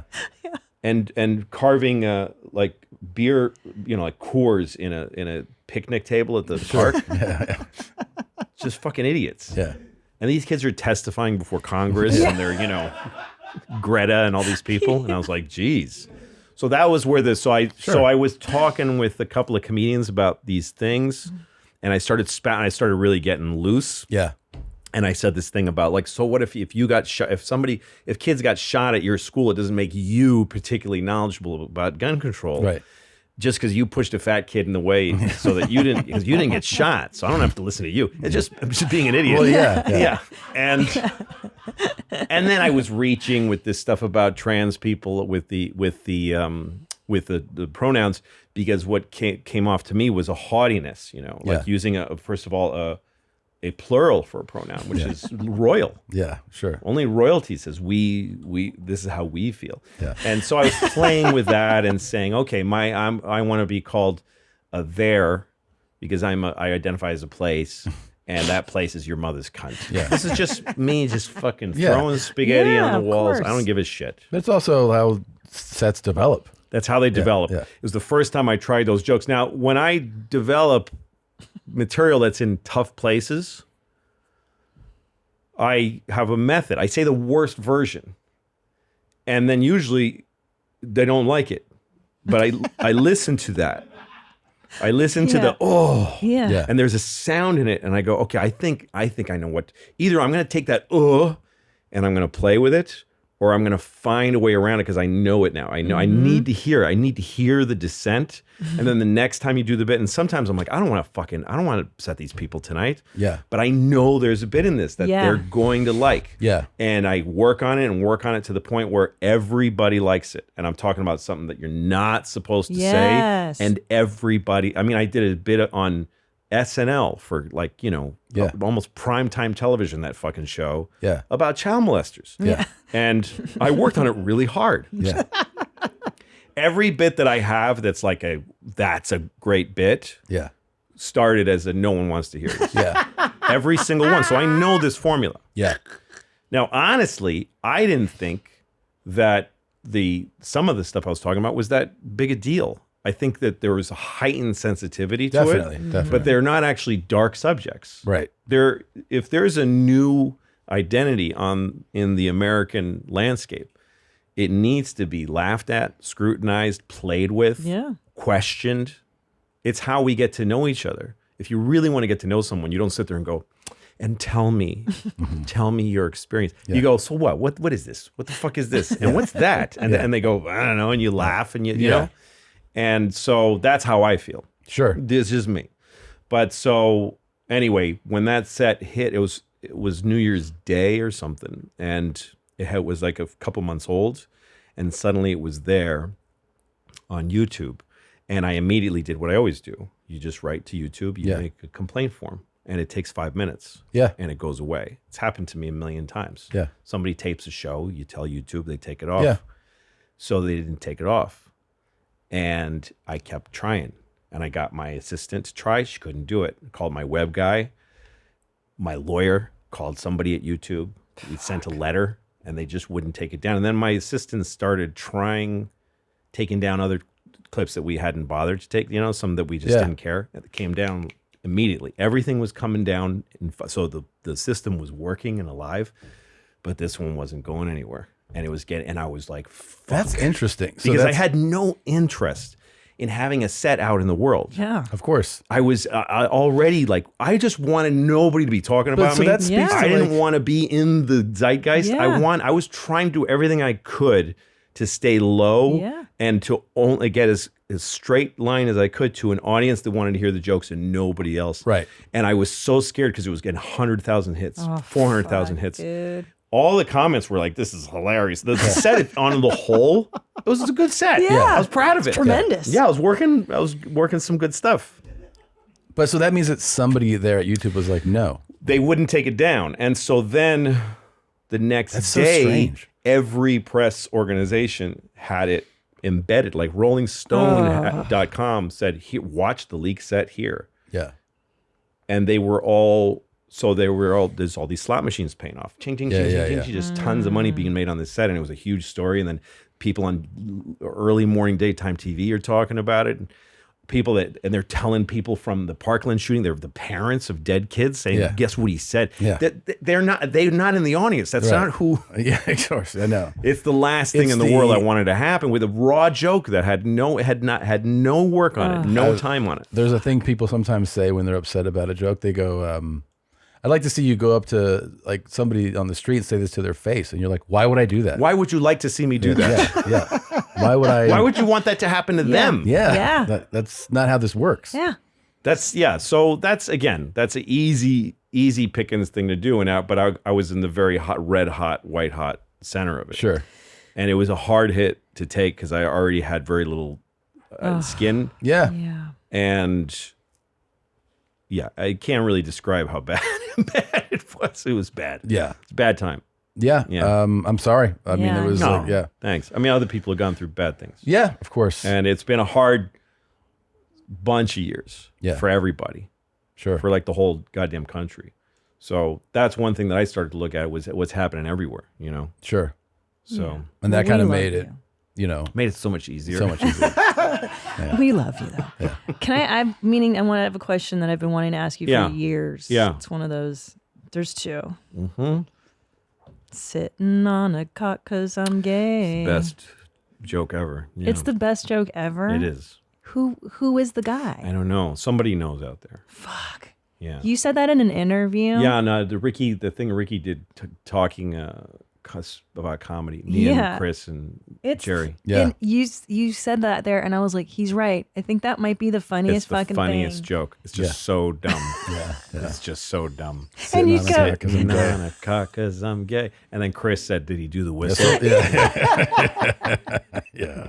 Made so it funnier. good. Yeah. So speaking of cocks, Yeah. Wait, my favorite joke now. Go ahead. I have a new favorite joke. Go ahead. Oh, yeah. It's Dan Natterman. Yeah, I know Dan Allen. So I'm going to quote one of his jokes. Okay. So he says that he's talking about sex ed in school. He says, my teacher gave us sex education. He brought in a banana and he said, children, I'm going to teach you how to put on a condom. And I brought this banana because I can't get a hard on an empty stomach.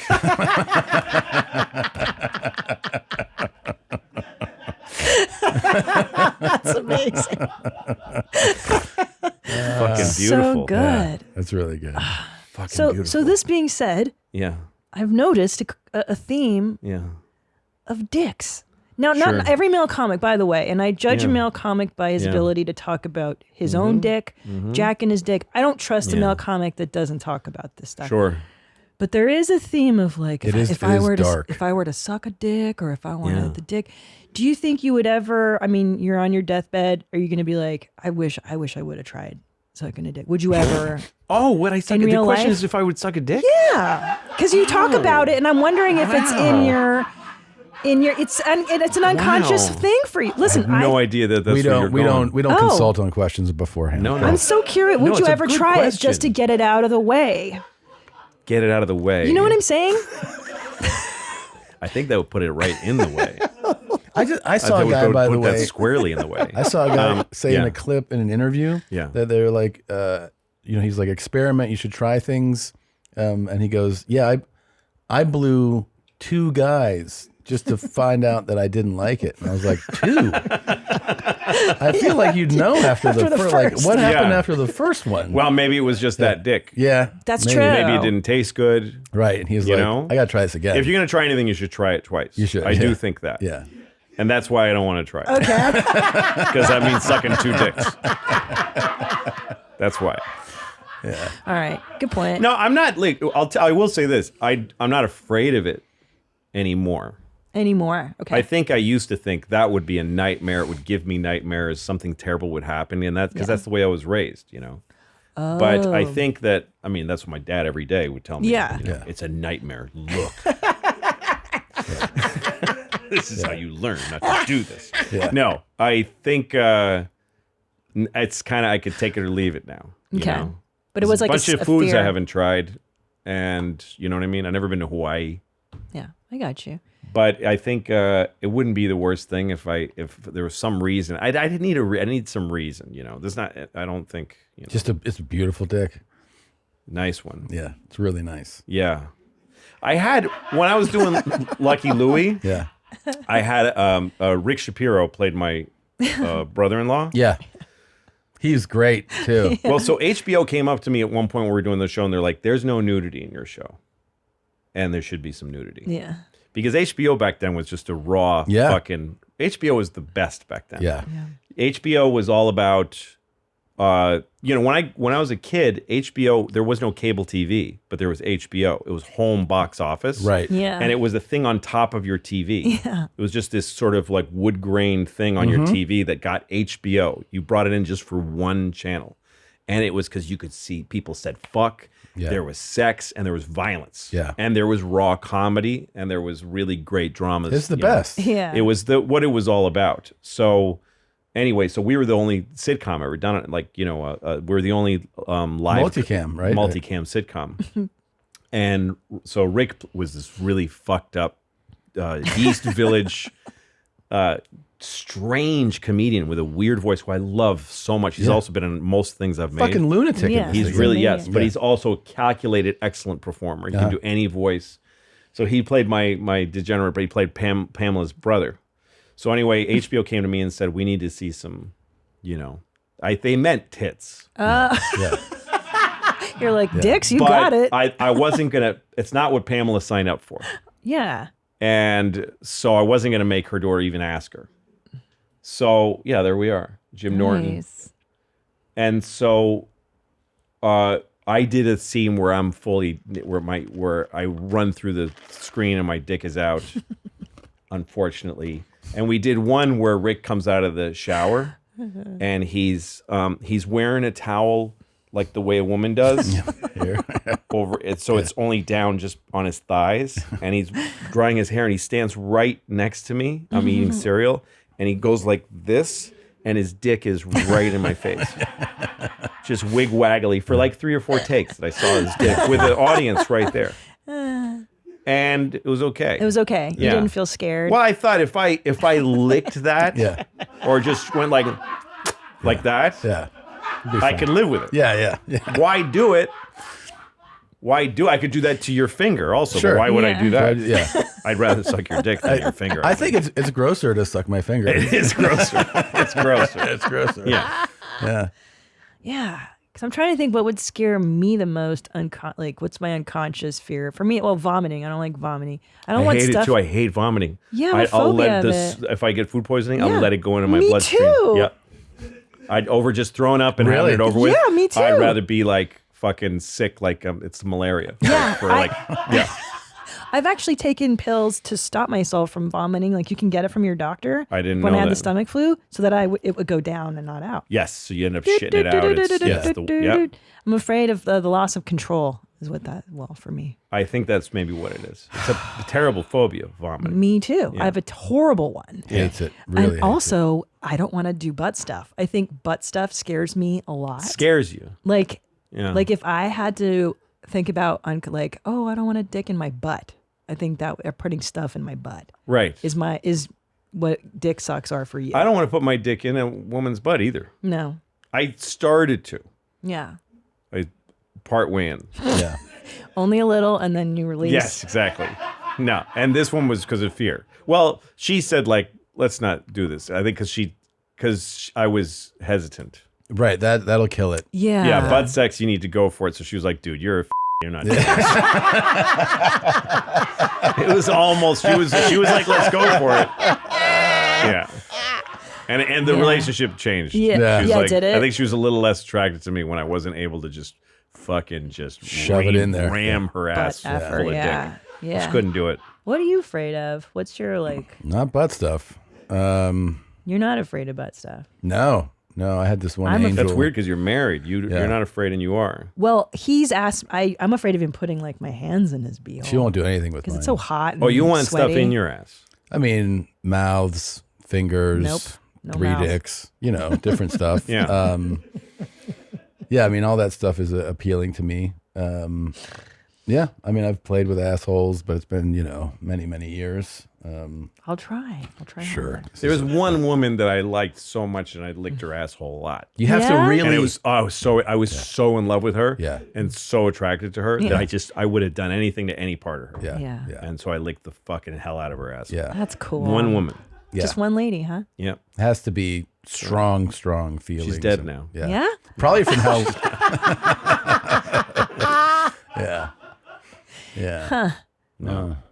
But so you like that, and you don't, but you're married. But that's okay. You don't have to do it. You don't have to. Right. You don't have to. Right. I'll try harder.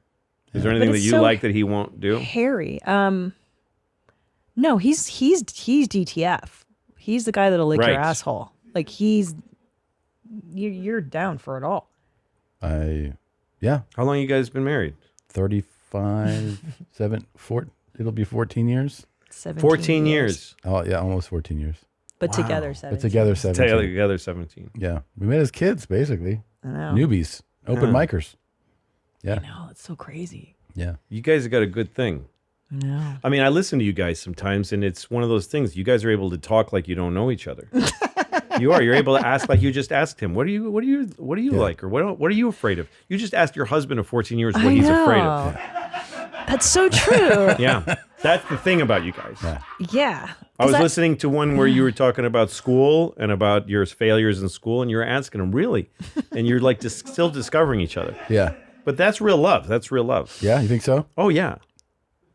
Yeah, it's still this far in, and you're still interested in Curious. You could still the two of you go to a party, and you'll be in a corner talking to each other. Right. Yeah. Because I think when you stop being curious is when it's the death knell, right? When Maybe you're just like, well, there's dependable also, and there's all those things. But curious is important, and people are changing all the time, so there's always something new to talk about. I think so too. Yeah. Here, let me show you something. Do you mind throwing those on for a second? Yeah. I just always wanted to get your reaction. You can look at. I think it'll play on both, right? Yeah.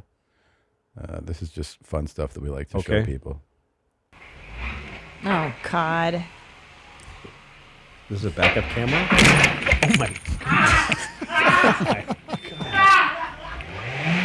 Oh my God. Oh my God. Jesus. Oh my God. Oh, let him lean on the car. Don't move the car away. Look at that. He doesn't give a fuck. What? And then God. I gotta go. Yeah. Well. Yeah. Indifference is like. He's the client. I think so. He's the client. Yeah. He's checking his phone. Yeah. He's looking at the car. Look at the car. He's looking at the damage on the car. Monster. They're different, you know. They're just different over there. They're different. They show remorse differently, not with their eyes. They show remorse with their shoulders look remorseful. Oh man, that's unbelievable. Yeah. Also, the guy took the pain well. Pretty well, yeah. He could have shattered limbs, but yeah. He was under a bit of control there. He was. Yeah, he really was. I stepped on a beehive. Oh my God. About a month ago. Oof. And I lost my mind. Yeah. Barefoot? I was just walking and then suddenly they were on everywhere. Me. Holy shit, dude. And the crazy thing is I couldn't see even one. I just heard them everywhere and I kept feeling these wicked stinks. And because I'm fucking bald, like on the top of my head a bunch. Oh, they would die. And they were finding under my socks. And I was so upset. I was running. I was just me and my dog. And I was running and slapping myself. Oh my God. And yelling. I was yelling help. I was literally yelling help. Like, who's going to help me? alone? Other bees? But I ran and I was flailing and screaming. And I tripped and fell. And my head was like this close to a rock. And I realized this is how folks die. Yeah, it totally is. It's just panic. Yeah. And I told some other voice said, fucking calm down. Yeah. Because I was going to pass out from breathing hard. Yeah. Like a few steps and I was winded. I run like 4 miles a day. I mean, not every day, but when I run, I can do 4.5 miles. And I just, and I was just freaking out and screaming my dog's name for some reason. Just going, Rosie, Rosie, Rosie. And she's looking at me like she didn't know. And finally she just ran away from me. Dude. And then I just, whole hands trembling, I went into the shower and just, with my clothes on. Jesus. And I just had red welts, dude, all over. If you had hit your head and died too, amazing. You would have been stung so many more times. Yes. You'd be like all swollen. Yes. Well, they're doing it to defend themselves, and they die for it. So I think they would have been like, all right, we got him. We got him. Yeah. We got him. Let's go home. He fucked up like the fucking center hallway. God. Because I crushed their hive a little bit, but I lost my mind. I mean, I'm a pussy. That's got to be the worst story I've ever heard. Really? I mean, like, because I have a fear of bees too. As a little kid, I don't, I hate that. That sounds like my worst. Like and then add me having to vomit or something, and then that would just be the worst day of my life. No, bees are awful. Yeah. And I love them. I love honey, and I love what bees do. Yeah.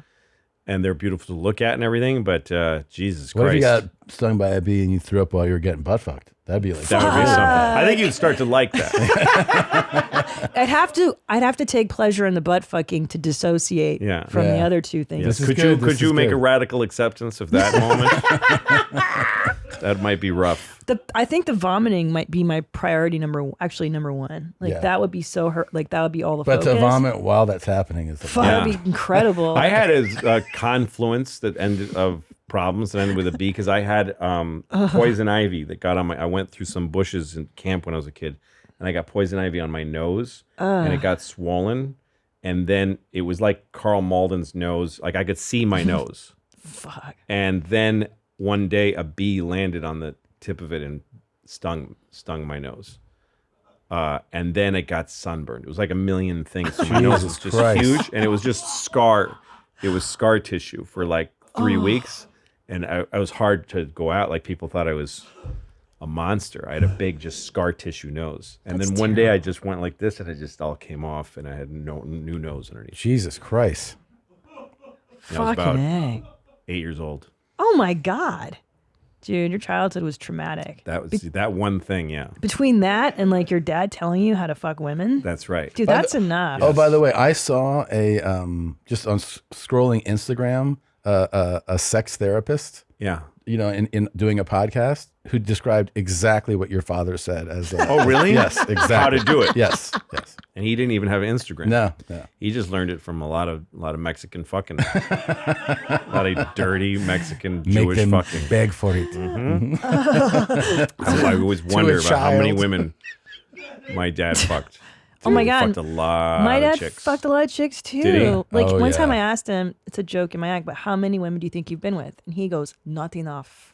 Wow. And not only that, dude, like he was slanging dick in the 80s at like the height of AIDS. I'm like, how did you not get? They're divorced, your parents? Oh yeah, when I was 4. And then he just banged his way through the San Fernando Yeah. Valley and then the Philippines and Thailand, all these cool places. And you're just like, how did you come out unscathed? Yes. Well- How did he? Well, maybe he was scathed more. He's than probably you. scathed know, in dude. other ways. Well, like how? Emotionally, mentally. Nah. No. No, those guys don't feel. You don't He's think so? He don't scathe. He scathes. Yeah. Well, that's true. He's a scathing motherfucker. That's what's up. No one scathes him. Yeah. Mm-mm. Well, he doesn't gets let you them. know that he's scathed. That's the difference. No.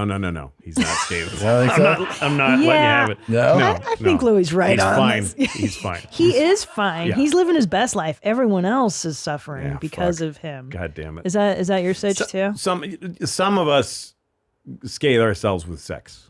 You maybe Yeah. do the way because that's what you're thinking about him. No, I'm thinking about the guy that I know. I'm a self-scathing person. Yeah. So everything at least in my past, sex was always something that left me feeling weird and upset and strange and guilty and stuff like that. Sure. Not anymore because I don't have sex anymore. I definitely felt guilt a lot because of my intense Catholic upbringing. So I did Yeah. associate sex with guilt for Yeah. sure. There's always that little thing in there. Yeah. Yeah, my dad was a real woman guy, and I would see him. My sister and I were walking in Harvard Square once together. We were like going to a record store. We were both in high school, I think. And we saw my dad, and he had an arm around two women, like gorgeous young women, like college girls. And he saw us, and he could have told any story. Yeah. But he saw us, and he put his arms down like really fast. And he was like, "Oh, hi!" And then he had some nightmare of like, "This is my son and my daughter." And I think the girls were like, "Ew!" Yeah. And there was a whole thing. I don't know. He was probably like, you fucked that up for me that day. Yes. Yeah. Yeah. I used to fuck it up for my dad. I would get the names of the girls mixed up and call Susie Barbara or Barbara Heather, Sure. and then he would get mad at me. Yeah, it's not your job. No, to it's fucking manage all that. I'm 7. It's not my fucking job. Why the fuck would you call her the wrong name? Get mad at me. You ruined my date. Was your dad hot? I mean, to somebody, I didn't find him hot. I always thought he was, gross. Yeah, of course. Now he's really gross. Yeah. He's Got old. teeth missing. Yeah. Christ. I mean, he might listen to this, but Yeah. Nah, who cares? Here's another fun sex one. Will you throw those on one more time? Yeah. I'll give you this one. This is also very New York. So as a guy who lived in New York a long time, might like this. Okay. Black guys who love to fuck and fuck good. If you're a hot black guy and you want to fuck me at $23.95, if you want to move in, you can move in, but you gotta fuck me. I need to be fucked a lot, man.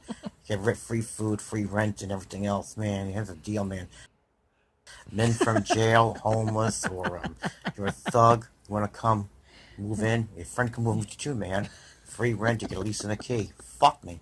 Piss on me, beat me. I'm home there now. You see me, you want to come over today and try it out, man. If you're in my building, try it out. You want to fucking piss on me, try it out. Seriously, applied only as fuck, man. I'm looking for hardcore guys that mean it, want to do it, and I want to deliver it. I'm a hot white trash. Come then, let's fuck. There you go. New York. Wow. Isn't that great? Yeah. Wow. Yeah. That's kind of beautiful. Yeah. That was like romantic. You know what the wildest thing is about Yeah. this? He puts out this message. We're in awe of it. I mean, obviously you are too. I mean, it's so direct. It's so, if you want to piss on me, you can get free rent, for leasing a key. Just piss on me, beat Bring me. your friend. If you're homeless, you're just out of jail, you got a friend, him too, you just got to fuck me. Puts this out, and like one of my first thoughts, I was like, well, this guy's definitely dead. Like it's He's like, dead by well, now. that's what my first Or thought was. he's gotten well fucked. Well fucked. No, here's a sadder story. Yeah. Ain't nobody answered. Well, nobody answered. It got him nothing. we watched this That's video. the saddest thing. We would Black play guys it. are like, man, I ain't go I'm the fuck this fucking guy. We watched this video for like a year and a half. We know. We've And then been we talking found about him. him for You years. found him? We Yeah. found him, and we talked to him, and yeah, he's he makes his own hats. He does. Yeah, He gave me a Barbie. Where does he live? 2395 Wagner House. Oh yeah, I was gonna apartment say 2C. why Yeah. why obscure the 124. address? Let him get some fucking business We out of this. we put it out a lot. It's between 124th and First Avenue. Yeah, Oh, way the fuck up there. Way up like there. like Spanish Harlem. he lives in Spanish Harlem. Yeah, Oh my god. yeah. Sure. the best. That's fucking the no. You can't believe you're still in the same city. That's the fucking 1972 where he lives. Yeah. Yeah. That's bleak. Yeah. Fucking 124th and First Avenue. Yeah. Yeah. Wow. Yeah. Near the RFK bridge and all that shit, and it's just nasty. Yeah, it's Wagner houses. I mean, this video, and we watch a lot of different videos, but this man captivated me and really captured my heart and my imagination for years. He's really fascinating because this is what he wants. Yeah. And he says it, and he's just like, listen, man, it's all these things, and it's anything you want, and just fuck me. I want it. I want to be fucked by somebody who's hardcore, homeless. Yeah. Here's the thing: is it feels like he's reading it. Oh, wow. He's That's rattling it off, interesting. or he's like one of these kind of beat poets who's like rattling.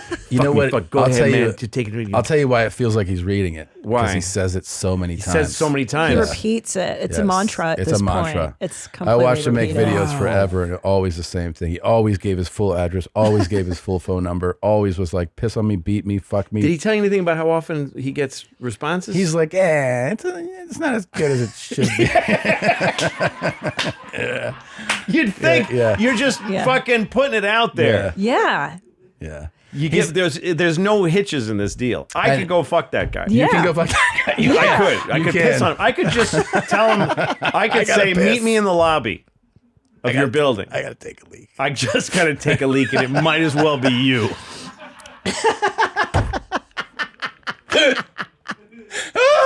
Then you could just leave. And you leave somebody covered in piss in a lobby.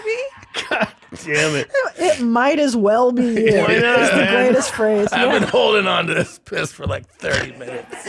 Just come downstairs. Come Take it downstairs. all the way to Spanish I took a Harlem. fucking cab from the Four Seasons on 57th Street. I just might as well piss in your mouth. On your mustache, and his mustache gets all soaked.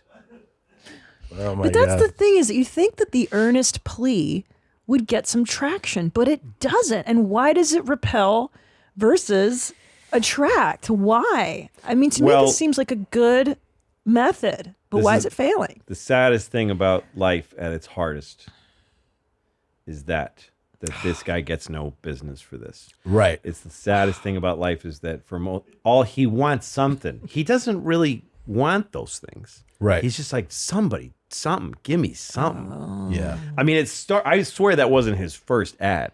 No. His first ad was like, love to meet someone who likes movies. Yeah. Love to meet somebody who's likes baseball but from home. Yeah. I want someone to finish the Sunday Times crossword with me who knows the things I don't know but appreciates what I do. And then he got this fucking silence, this horrible silence.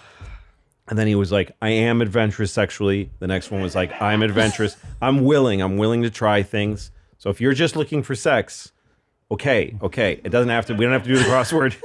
You could just do that. And then nothing. And then he was like, and then many thousands of times finally it's just like, suck my fucking piss on me. I don't care if you're fucking homeless, out of jail, bring your friend, big black guys, just fuck me, piss on my face. I'll meet you downstairs. You don't even have to come up. This is just all he's giving it. Yeah, he's just like anything. He's opening up as wide as possible. I just want someone to talk to me. I just want to be looked at. I don't want to be invisible. But that's the So problem. it speaks to loneliness. It really. is. Yeah. It's most people's lives. It's just he walks around and he goes to the bodega. He says, "How are you today?" And the Korean woman goes like, "What do you want?" Yeah. Nobody talks to him. Yeah. Oh, fuck. That's how desperate life is. Yeah. That's so sad. Yeah. I want to cry now that I laughed.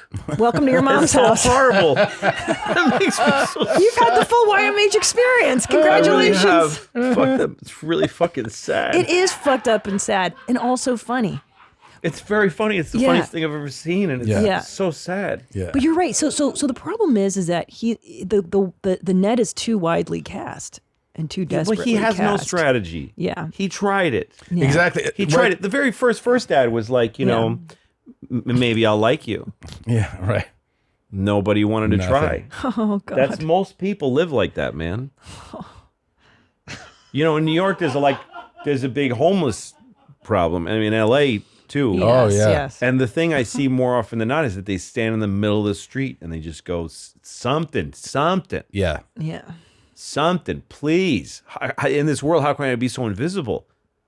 I feel like some of it is a reaction to people falling into these fucking strange, these rectangles. Yeah. This like that the whole. I mean, if you walk down the street in the Village, it's just a bunch of people going like this, and it's cliche to say it now, but it's just this, and it's a very. Did you ever watch Doctor Who? The new version of it, Doctor Who. It's something. It's just every episode is like another alien came and did something to the human race, and it'd be easy to see a Doctor Who episode where they somehow talked us all into these rectangles. Yeah.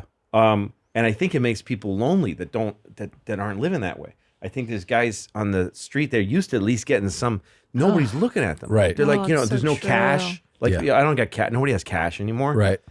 And everything's in this digital realm. So there's no. They really are. We've left them all alone. I feel lonely when I walk down the street. Like my feeling when I look at New Yorkers is like I miss you guys. Yeah.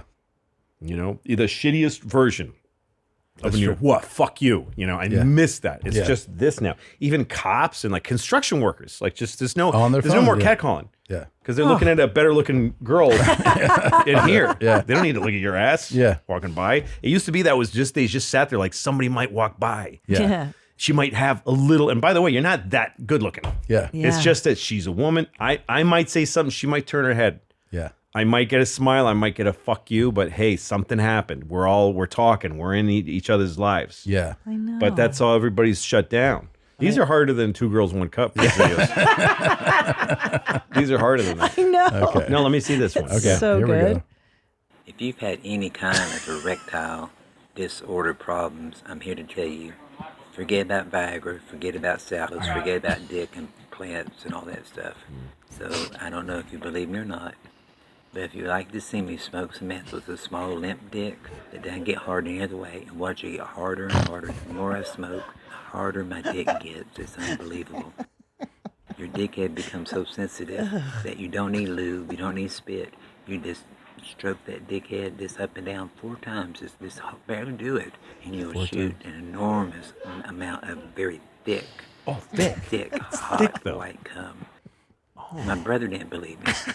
But when he smoked with me, he put out his dick. I couldn't believe how big his dick was. He jacked off in 4 strokes. 4. He shot the most cum he'd ever shot in his life. He's only 49, and he's fine. He has no neuropathy problems at all.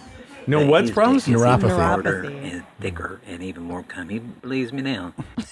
But his Brother So if you want to believes see him me now. go from a limp dick to a hard Okay. dick, I will do it this weekend, and I'll videotape it from just a Videotape it. small dick, very limp. Got it. And watch it get harder and harder. That's a proven fact. All right, let me know. Doesn't bother me a bit. If you say yes, I'll show it to you. We get it. Yeah. Okay. So No, his but bro- this is like act now. Yeah, it is. It is like act now. And his brother, I don't know if you caught that his brother pulled it out in front of him. You caught that, right? Yes. Okay, yeah. No, that he watched his brother Hey, jack brothers- off and come Yeah. after 4 strokes. Yes. And his brother didn't believe him. His Brother was first, like, yeah. he's like, come on, man, have some. What is he smoking? Meth? Yes, meth. Have some yeah. meth. His brother's like, hey, man, I got a job. I'm doing okay. Yes. It'll make your dick hard. Fuck you. Yeah. It will make your dick hard. Man, get off that meth. I got a real good reason I'm doing it. Yeah. Look at this hat. Come on. And then his brother smoked some and went, holy shit, look at that. Yeah. And now they're both meth addicts. Yeah. With hard dicks. Hard dicks. It's and thick. Makes your cum thick. Thick, very thick. Is that a positive? Is that something men want? Is thick cum? Is thick cum? I can understand why you want it. I mean, usually if you're backed up, it might be a little thicker. You know, you build up a little reserve. Yeah. It's meconium, the early milk. Yeah. Hot thick. Before you get to the, I don't know. I think to prove it to your brother's a cool thing, though. I like that. I like the helpful. He has, again, you get to somebody's essence, Yeah. You get away from like he's a meth addict. Yeah. You get to the thing that he wants you to have a good time. He wants to show you how he does it. He wants. He's sweet in this. He also. I agree. He's saying, "I'll show you. Just let me know, and I'll show you." Yeah. I'm telling you, and I understand your skepticism. My brother didn't believe me either. My own brother. Holy shit! That's and so the analysis. If you just want me to, I yeah. just want you. And the thing is, I got a weird thought while I was watching it. It reminds me of what's her name, Martha Stewart and Snoop Dogg. How they do stuff together. But I could see Martha Stewart with a guy like this, and then she's like, "And here's another great tip from Henry on how to shoot some very thick cum," and then she's sort of like kind of. Giggling at his, see the two of them, and like he's a stoner and she's a cook, and they have a funny thing together. You could see that guy being with her and her going like, oh, he likes his and meth. Watch, it's going to start small and limp, isn't it, Henry? And then Henry's That's right. It's going to start small and limp. Yep. And then it's going to... And then he's going to cook that meth. And also what always strikes me is the urgency of the message, because if you listen, like, I feel like he's in a restroom of a restaurant or a busy place. Like he has to. That's right. He is. I don't know where he. No, I have a feeling that's home. That's the set. I do think that's the corner. Look at the corner up there, and that there's a gap. The ceiling is coming away from the fucking wall. Yeah.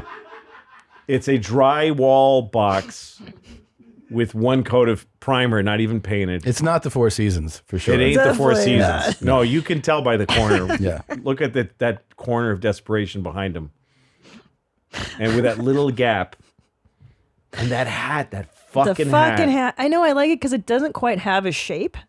Like, choose what it is, a shape. It's like a ski hat that got washed a lot, but it's cut too. Right. Turn it into like, it's like a... the rim, the seam, like the elastic is kind of gone and worn from it. Yeah. Yeah. And the sweater is like he's wearing a scarf, I think. Yeah. I would like to see him come. Like to see it if it's like as intense as he describes it to after be. this, video. Well, the thing I don't understand is the call to action. I'm not sure. Like what? Which is a term I'm learning from internet.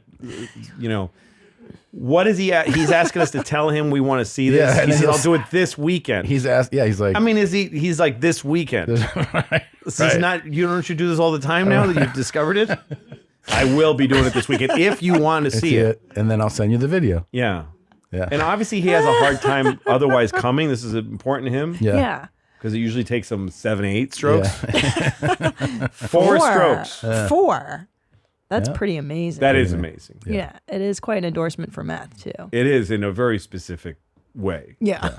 I think that there's, if you sold that like a drug on the television. Yeah. Sold out. But the list of the shit that the bad stuff. Oh yeah. Right. Yeah. For meth would be that guy talks really fast. Yeah. Open wounds, teeth falling out. But guaranteed. These are all guaranteed. These isn't some people have experienced. Yeah. It's like everyone who takes this has experienced loss of entire income and all family members, loss of self-respect. But you'll come super hard. You will come. You will come in 4 strokes. Thick, hot cum. But how many guys out there would be like, yeah, it's fine. Sign me up. Like, as long as you can get more meth I think is terrific. As long as you can get more. Yeah, that's all you need. It's really the problems start when you run out of meth. Yes, it is. That is. that's that's when you become a problem to other people. Yeah. Yeah. But if you have your meth, you're not fucking. But this guy just wants to help you. Yeah. Yeah. He's not even saying you should smoke meth. No. He's saying you want to see this. I'll show you. I found this. I want to share this with you. Yeah. That's such a good point. He's not even trying to ruin your life. No, he has such a sweet face. Yeah. He's got a Santa Claus-y kind of face. And he's soft-spoken. Yes. It would have been the thing I really wish this video would have at the very end, just his brother dipping in and being like, he's like, yeah, he's like, 4. For real? Yeah. No, I there is these guys on YouTube who talk soft because they're talking. There's nobody there with them. Yeah. There's a certain feeling to that. I've heard this voice one other time. The first time I heard a voice like this is from a very weird source. I went to the Richard Nixon Library. I like presidential libraries. And so his is in Yorba Linda, California. Well worth going. And he dictated a lot. He used a dictating machine. So he would dictate letters and stuff that he wanted to write. And so they had, you could listen to his dictaphone. And you could hear him dictating, talking, that's cool. and he's just talking like this, and he's period paragraph, and he's just saying to the Secretary of the Treasury, "I have some concerns." The president, and it has this weird, quiet, nobody else is in the room with me, talking when no one's in the room, and that's what these YouTube. There's a bunch of lonely YouTube guys like this. Oh yeah. They're talking to you, and they're saying, "I want to share my feelings with you." Yeah, but to be fair, none quite like this. No, this is exceptional. Yeah. So fascinating. People are so interesting. 4th of July. Forever. It's available at louisck.com. louisck.com. You will come after 4 strokes if you watch 4th of July. There's also extra features. Me and Joe did commentary on the movie. Love that. And there's deleted scenes. I'm glad that there's still that used to be such a great DVD feature. Yes, that's and when then we made when it like a stream DVD. lot, you go like sometimes there's no. I like the extra features. I do too. I always do, especially when a movie really hits you. You want to know everything about it. Yeah. But the one of the scenes that's on and you can only get it on if you buy it. That's on the deleted scenes is Louie Gomez. Do you know Louie Gomez? Louie J. Gomez? Yeah. Skanks. Yes. Yeah. Legion of Skanks. Legion of Skanks. Yes. So we did a scene that we didn't use where Jeff, the character, he's sitting in a car. He's a very nervous guy. It's about a guy who has tremendous anxiety. And so he's riddled with it. And that's part of the reason he goes to confront his parents in New England. And it doesn't go well. But he's sitting in a car at one point and he sees these 2 guys, tough guys, black guys. It was, supposed to be black guys. Yeah. Louie's not. But in the script, it's like black guy number 1 and black guy number 2. Yeah. But anyway, so there's on the corner, and it's making him nervous looking at it just because they're tough guys on a corner, and he goes into his mind, and then suddenly they're on, and it's a fantasy he's having, but they're on his car, screaming at him, trying to get in the car, and Louie Gomez punched his way he cracked the windshield and peeled it off of the car. And it's a great scene, but we didn't use it because it just was too much. Yeah. That's a tough thing, right? The decisions of when to not use things. Yeah, when you have to cut, you can't think about like that took a long time, and that even how great you love the scene. The scene has nothing to do, if it's not fitting, if it's not part of, if it's hurting things that happen later, if it's not setting up what you want it to. Yeah. And you don't know till you see it. Yeah. So you always shoot stuff you don't use. Always. Yeah, I'm excited to finish it. I'm halfway through it. Yeah. No, and it's like a series of. Yes. Yeah, it's like a Game of Thrones. It's a Game of Thrones thing. Takes no, but it is really. Binge watch the whole movie. Yeah, you should watch it. I can't in wait the to sitting. watch it. You can get that at louisck.com. You can get his FX show, Louie. Yes. And you can see Louie on tour. Yeah. Touring all over. And my 2 new specials. Some of your people might not know that I have. That's true. Sincerely from 2020. Yep. And Sorry from last year. Yeah. So fantastic fucking specials. funny, Thanks. dude. You can get all good. my specials for $25. There's 7 specials. You can get them all for That's incredible. Brilliant. Yeah. It's good stuff. Go and get it. Laugh. You'll laugh your ass off. Thank you again for coming, man. Thanks for Thank having you me. so I had so much much. fun. Yeah, this was a Thank blast, you. dude. Thank you. Thank All right, you. We'll see you guys next time. Bye, meow. Good morning, Julia. It's me, Joe. Just wanted to say hi. You were so beautiful. Good morning, Julia. It's me, Joe. Mwah. I hope this video doesn't scare you. Good morning, Julia. It's me, Joe. Good morning, Julia. It's me, Joe. I will love you like you've never been loved before.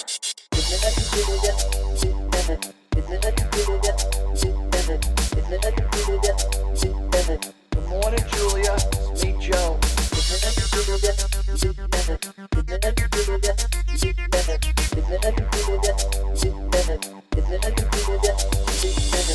been sitting in my mind when you said to me you want to go back with your ex-boyfriend. After you experienced me, you won't even know who your ex-boyfriend is. Please erase him from your memory. Don't ever go back in the past. I could see me falling in love with you. Let's go full throttle. Full throttle. Full throttle. I like that. I like that. Full throttle. Good morning, Julia. I really like that. Good morning, Julia.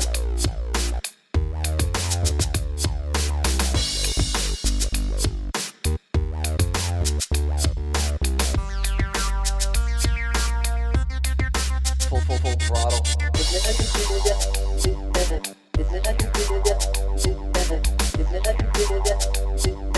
Good morning, Julia. It's me, Joe.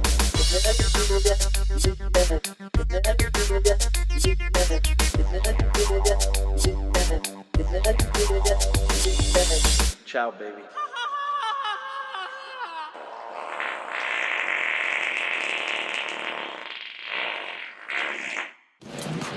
Hey, you just watched a full episode of Your Mom's House. I hope you enjoyed it. And if you didn't, watch another one. Maybe you'll like that one. They're everywhere. Look, I don't know. They place them in like cubes, squares, whatever it is. Just click another one. Maybe you'll find someone you like or someone will get hurt.